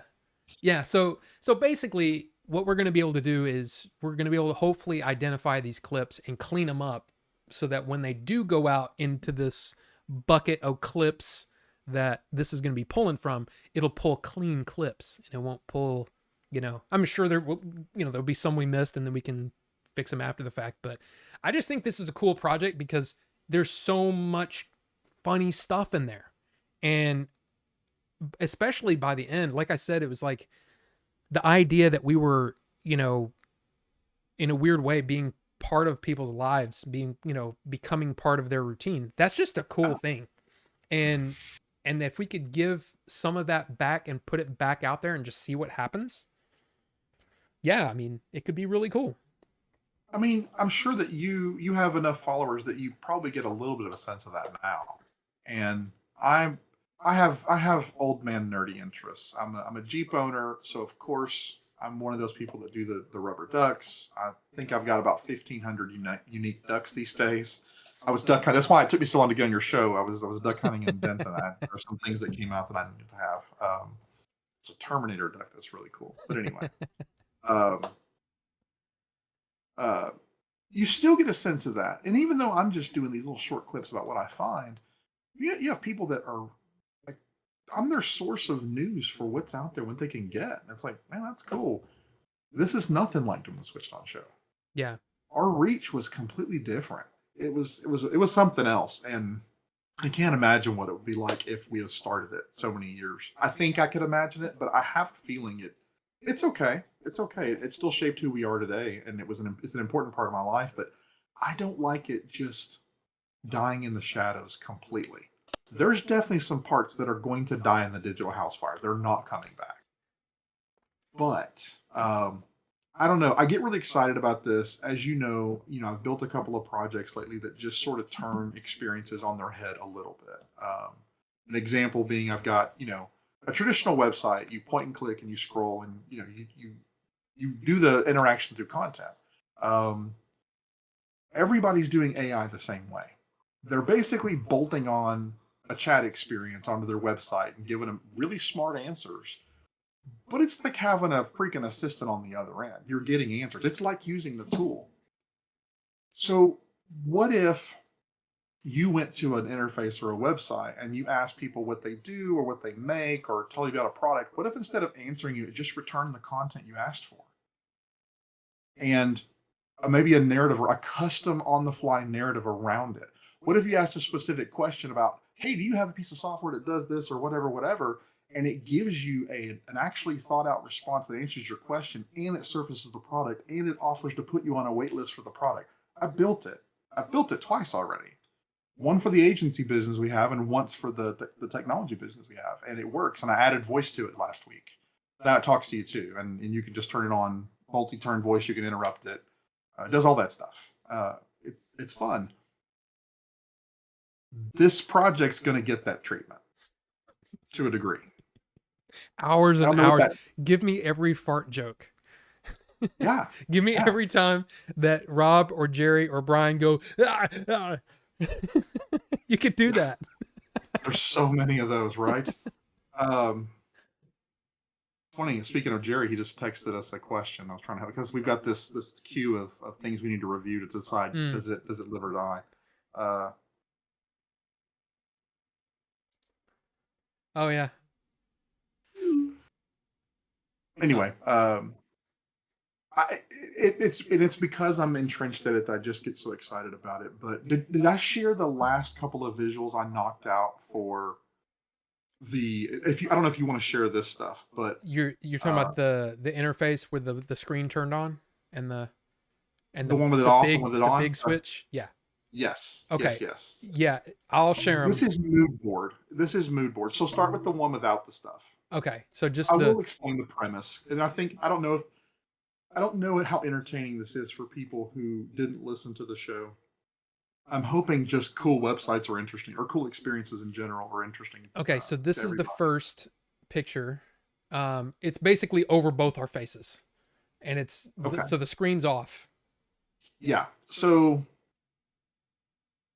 what the way I've been constructing a few of my projects lately, I call this the canvas. It's kind of what it sounds like, right? It's the edge to edge, your viewport. Doesn't matter if you're on a phone or a tablet or a computer. This is the viewport.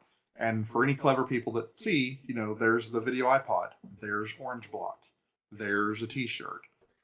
Yeah, But the original shirt, circa 1971.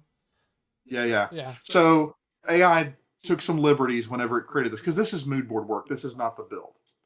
But imagine a space that looks like an idea of what it was like to record Switched On. So one of the running gags for Switched On, at some point we decided to claim that we were making the show since the 1960s, and it just took a while for technology to catch up with us. And the way we solved the problem was Dippin' Dots, the ice cream of the future. Right. And it was our portal to the past and to the future, and Switched On existed everywhere simultaneously. This interface is going to embrace that joke. So I just replayed that whole bit. He's like, wait a minute. So wait, do I have to eat them in the future? It's like, no, it's from the future. And then Jerry goes, my head hurts. Well, this website's worse than that, right? So, it's AI. The movie where the little kid android grows up and freezes and humanity's gone, and theoretically the mechas are what lasted and humanity's gone. Right. And they unfreeze him to learn about the existence of humanity. Right. Okay? Scale that down. Switched On's gone forever. But the artifacts of Switched On are found. And this intelligence is trying to create a space that reconstructs to the best of its knowledge what it is. That's this space you're looking at. And it has familiar elements, and it's extracted things from the show. Yeah, there's your Orange Block, and some of mine are over here. And so you see the style, a lot of the things that I like to do during the middle of the artwork of that program. And then there's also three distinct eras of the show. There's the fictional 1960s. There's the actual time that we recorded the first 150 shows, what we'll call the classic show, like when we really did the podcast. Then there's everything that came after that, where we did an occasional show because we felt like it. We wanted to get together and hang out. Let's record that. The 10-year, the couple of video shows we did once I was back in the area again. Those exist in the sort of modern Switched On era, different format, everything. So this intelligence has mostly sorted those things out, and you can go and experience each one of those spaces, but they're not accurate on purpose. They're supposed to play into the fiction of the reality. So you can show the second image. Okay. Again, this is mood board. It's I would say that it's directionally correct for what it's going to look like and what the detail looks like, but it's not literal yet.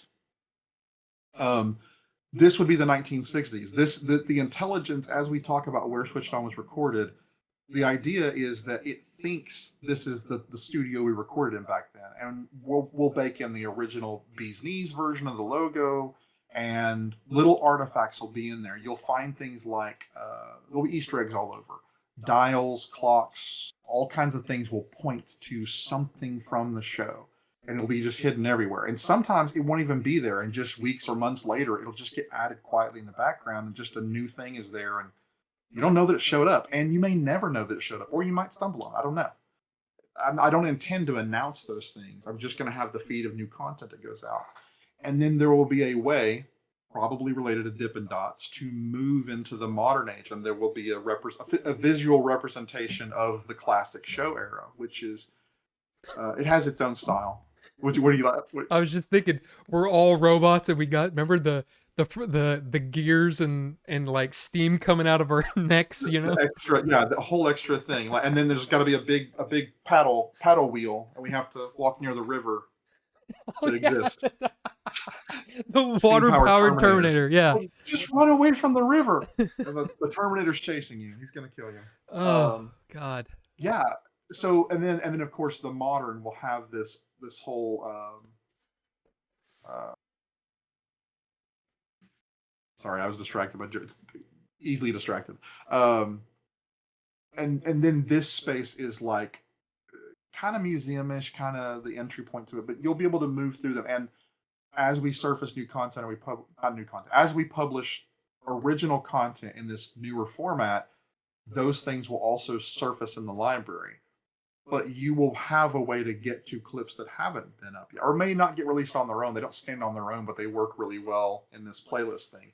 And there will be a constant stream. You can just listen to it. It'll just run. You can just switch that on. So I like it. I've got some other features I'm keeping to myself right now that after we launch, I have a habit of just messing with things and just keep on adding to them over and over and over. And this project will be no different. I've got a very, very long, ambitious roadmap. The things I'm talking about now will be. To some extent, they will happen. I think I'm looking forward to, I don't care if 10 people use the website ever. I'm looking forward to the experience they have interacting with it. That's my favorite thing about both the Alive websites that I have now.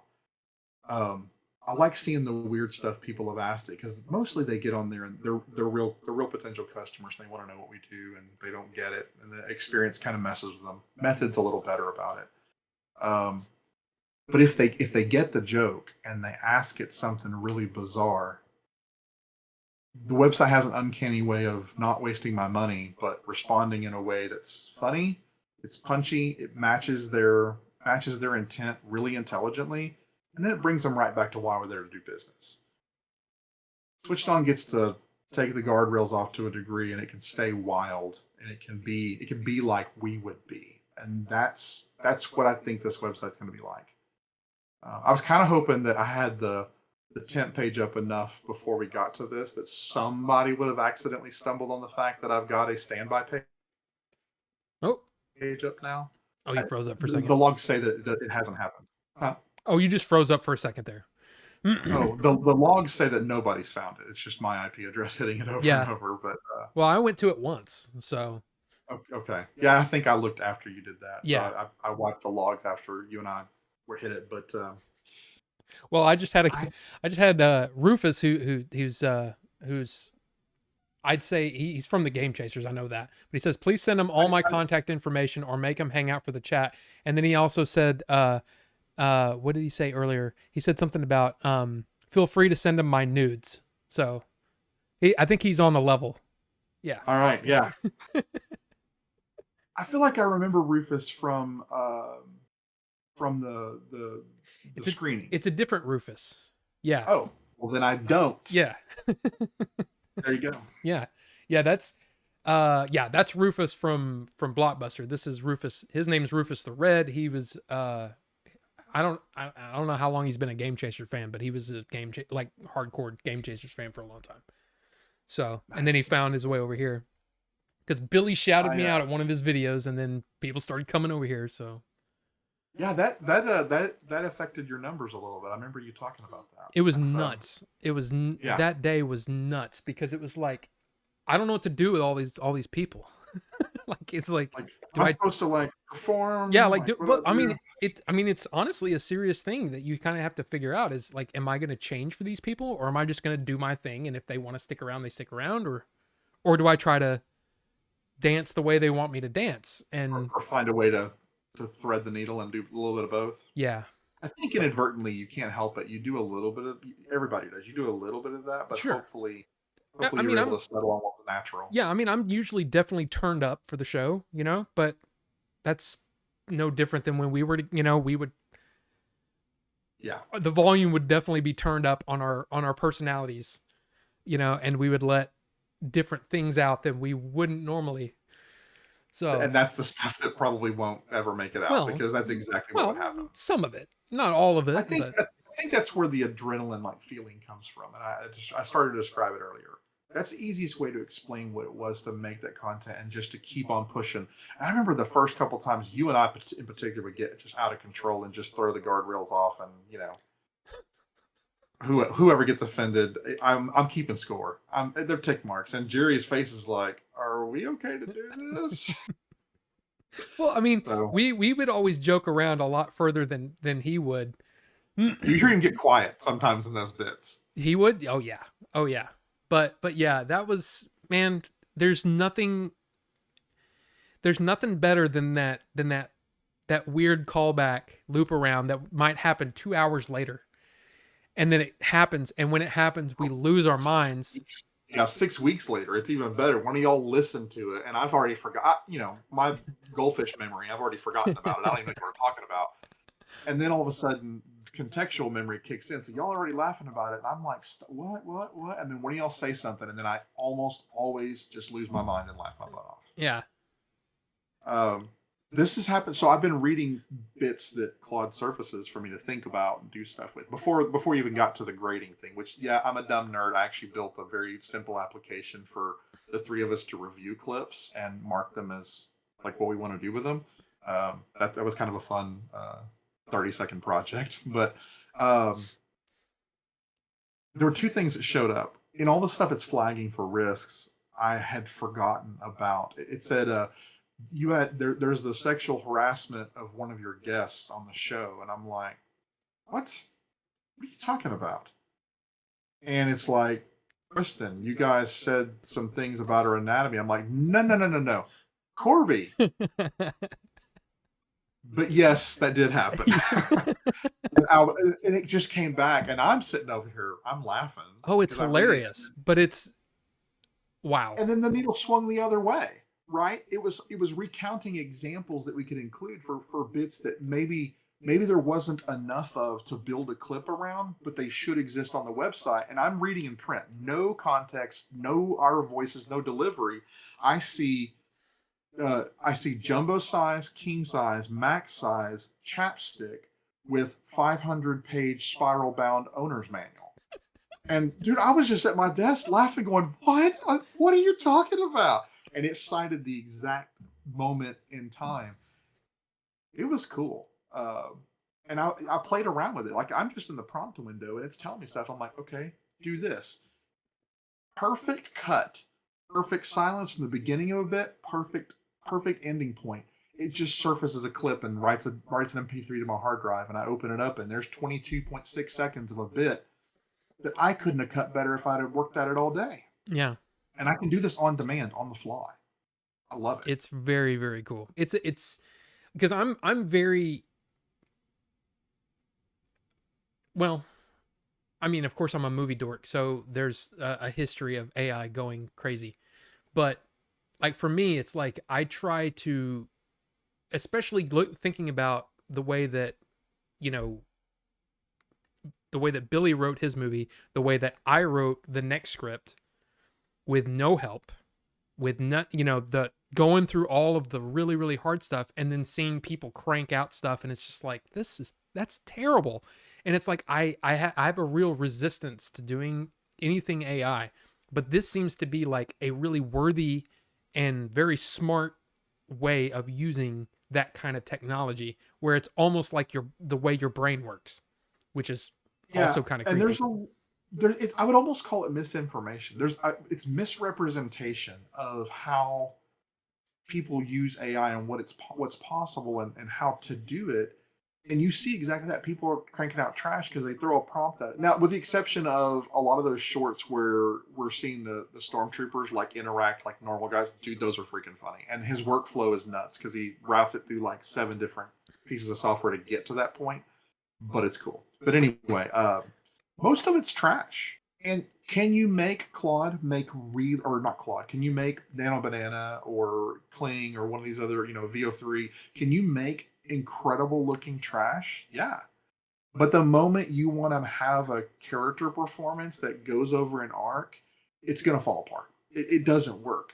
So, where people today have moved from ask it a question, ask it to rewrite your email to creating, the vast majority of creators are creating AI slop that's really polished in little bits.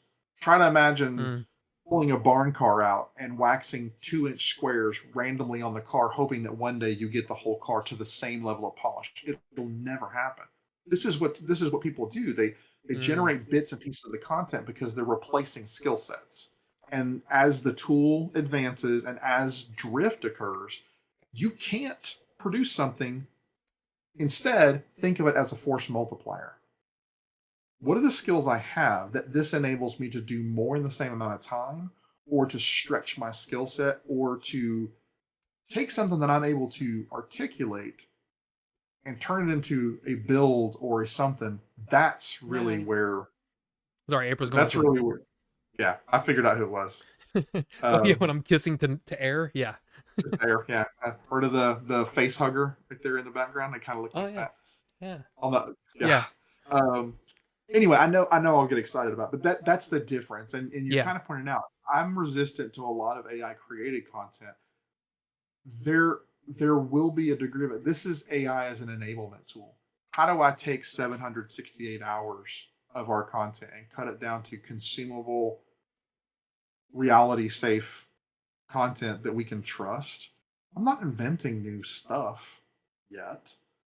I'm, we're not there yet. yeah, But right now, I can confidently do something that we've always wanted to do and no one has the time for. And all I have to do is provide a lot of information. So I've mined all this content, and to see this brain map in Obsidian of our database of all of our clips and all these transcripts, because it's all transcribed, and the accuracy is measured probably in the 97% range. So there's mistakes in there. But it's enough that you can put your finger on something that you remember. And I've figured out that I've misremembered stuff, and Claude calls me out on it. And Claude gets the wrong idea about something, and I say it, and it like 2.3 seconds later, it's like, "Yep, you're totally right. I found the exact instance that you're talking about, and all this stuff." And I'm like, "Yeah, so take that." I mean, it can return stuff, and in an amazing amount of time. I'm really excited to turn this over to people who knew the show and know to look for stuff, because to be able to ask it, hey, do you remember this thing?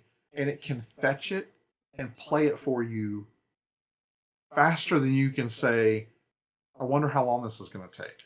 It's already playing on screen with, yeah. oh, and I love this, by the way. Somewhere, I don't even know what show it is, Jerry introduces this concept. He's thinking about it. And he's thinking about this, by the way, before show 150, before we quit.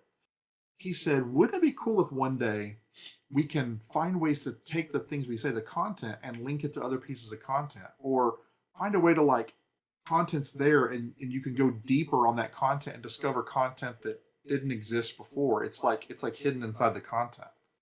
Claude said, Jerry coined kind of where we're going. You guys predicted the future before you even knew it was possible, and we're about to build this shit. And yes, Claude does cuss to me because I cuss to Claude. So I get cussed. I actually got Claude to drop an F bomb about a month and a half ago, and it cracked me up. But anyway, yeah. So So basically, we weirdly, were in the future. Claude is emulating excitement for this project, because, and by the way, the number of times that we have correctly predicted ourselves what we were going to do, what was possible. There's hundreds of them. I need to compile a list of predictions that we can. They're mostly about ourselves or about other things like that, but there's just tons of instances of us getting it right. This one will be one of the most fully realized things because this would enable us to do something like Sherry and Rob and I could do what would classically be known as a commentary. We could get together on not a show, but just record something, and we could play a piece of content and talk about it. And in a more traditional media world, you would play a clip and you would switch the audio to hear the commentary, or maybe hear the commentary over it or commentary after it. Mhm. But what if now, on a keyword or a key moment, the content unfolds to reveal this is doable? This will happen. Yeah, that You won't sounds know really where it cool. is. Yeah, yeah. It's the seamless branching model on steroids from DVD and Blu-ray. I do like I'm a it. big nerd now. Yeah, Well, I mean, well, I think I was always a big nerd though, I think wasn't I? we've all been nerds of our own thing. I've always just been a movie nerd that had a couple of skills that could be marketable, and then basically that's all I do now is be a nerd. But I don't get It's all paid. right, I man. don't really I get love it. paid to do it. I'm just doing this kind of crap all day long and hoping that it lands. When I really perform for myself to do this stuff, I'm hoping that my effort lands on a paying project and not some pet project, because sometimes I don't put my effort into the right ones. And Yeah, luckily, it all comes in on time eventually. But this spinning plate, it's spinning pretty fast and pretty near the forefront, so I'm not likely to quit on it before it's done. It helps that I don't have to sit here and troubleshoot goofy little problems. I can just tell the robot, "Hey, I'm going to bed. You got 8 hours to fix this. Tell me what you did in the morning," and I just go to bed, and Claude runs on repeat till he gets it right. I love that. that is. I gotta say that is pretty cool. There's this project I've got. It's one of the ones I've talked about already. It's our agency, and we were reinventing the agency to be, kind of what it always has been, doing spec work for clients, doing creative, doing websites, whatever kind of stuff. But we're trying to find a way to not do everything. But what Chris and I both really want is the consulting aspect. Have us come in and say, how do we take this technology and make it work in your environment? And we want to do it on the same website. So I explained this scenario to Claude. I'm like, so take my idea. I want an interface that's, and I'll tell you what I really did. I said the two things I'm interested in. I want the organic meets technology world of AI, the movie, like where that conflict occurs, living in the future, pining for the old world, and I want a layer of Oblivion's look and feel laid right on top of it. Oh, and by the way, I need the website to focus on what we actually do, and I need you to find a way to highlight what we want to do. Knock my socks off. I'm going to bed. And I came back the next morning to this subtle treatment. And Claude was like, I gave, I baked in a little surprise. I think you're going to like it. And this was when the website was prototype, and it's a working prototype running on a machine. And so basically the website is displayed on a small glass panel. But it looks a lot like a traditional website. Kind of, you guys that have seen any of my work that have been on Switched On, you've seen the way I have a habit of trying to bake in some kind of skeuomorphic reality stuff into things. It's a thing I've always liked to do. This website's no different. So the canvas lives on this piece of glass, but I'm not doing like volumetric lighting on the text because it fails accessibility. Oh, by the way, I should mention all of my projects are 100% at least AA accessibility, which to do this on this technology, it's kind of amazing. I'm really happy with myself because everybody else is failing left and right. The airline I work for can't get it right. And I'm talking to them about it. Meanwhile, I'm over here off the side of my desk going, yeah, I've built 8 projects in the last few months that do things that y'all aren't capable of doing, and mine are completely compliant. But whatever. Don't listen to me. So anyway, this canvas darkens and changes. So the idea of the light and dark mode, it inverts the website as you scroll to take on this persona of, hey, pay us to peek into our minds and just have you leverage our knowledge. And then it goes right back to the other treatment. And it's simple, but it's delivered in such a high polished way. I was like, dude, you nailed it. So I constantly give Claude these weird plain language, and it's even worse because I think there's got to be at least one comment there like, I forgot how much Brian will talk if you pull his ripcord, right? Pull the cord, pull the string, and Well, the dummy will talk. I mean, I usually talk for 3 hours every single week. So That's true. That's yeah. true. So So because I don't want to type this much, I use a product called Whisperflow, and it's a talk to text software. So I just double click the function button, and it's a hot mic, and I literally just say all the things I want to say to Claude, and hit the function button, and it just goes out. So I do deliver all this very plain language, and I'm like, no, you idiot! I said this, not that. Do it this way. You're my robot. Do what I told you to. And I'm cordial and friendly, and I'm goofy and demanding, and I'm all the things that everybody knows me to be. I don't sit there and engineer it, and I think that's what's wrong with a lot of people. They don't realize that it's conversational UI or conversational AI. Do that, and it'll work better. So that's what this project is. This project is the proof, the application of something, and I think that what'll be cool about this is from a look and feel or interaction standpoint, this will be throwback to the kinds of websites that you and I, Rob, used to be really into, the Too Advanced of the world, like those really cool yeah. Flash websites. That's what this thing will be, but with a complete modern twist, and it'll seem like it's staffed by someone who's listening for real and responding for real. But the only thing they know about is the switched on world. They don't know about anything else. And this idea of they are they're the curator of the artifacts that have been discovered. Yep. I think I'm going to give it a visual persona. Our original clip art guy, the switched on logo guy. I'm toying with the idea of him being the initial host of the whole website, but I want to project him like a Star Wars hologram. So I want the glitchy, I want the texture, I want it to move in 3D. I asked Claude if I'm dreaming, and he's like, nah, we can knock that out. Yes. So expect some crap like that. I'm going to spend way too much time on stupid little effects that no one's going to care about, but maybe me and two other people. But it'll be there. Oh, it's gonna, dude. I want the fast forward button. This is such a cool idea. And again, it's using. I mean, yeah.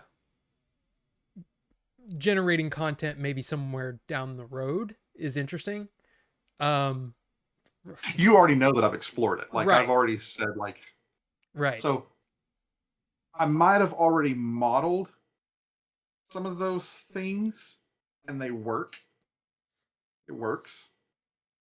It's pretty crazy. Yeah, I mean, I'll be honest, I haven't seen any of that yet. But you know, like I said, I think this is pretty interesting. But the show usually ends at 10, and it's 10:40 now. But here I'm. No, that's what happens when we get together. So I had a feeling that might happen.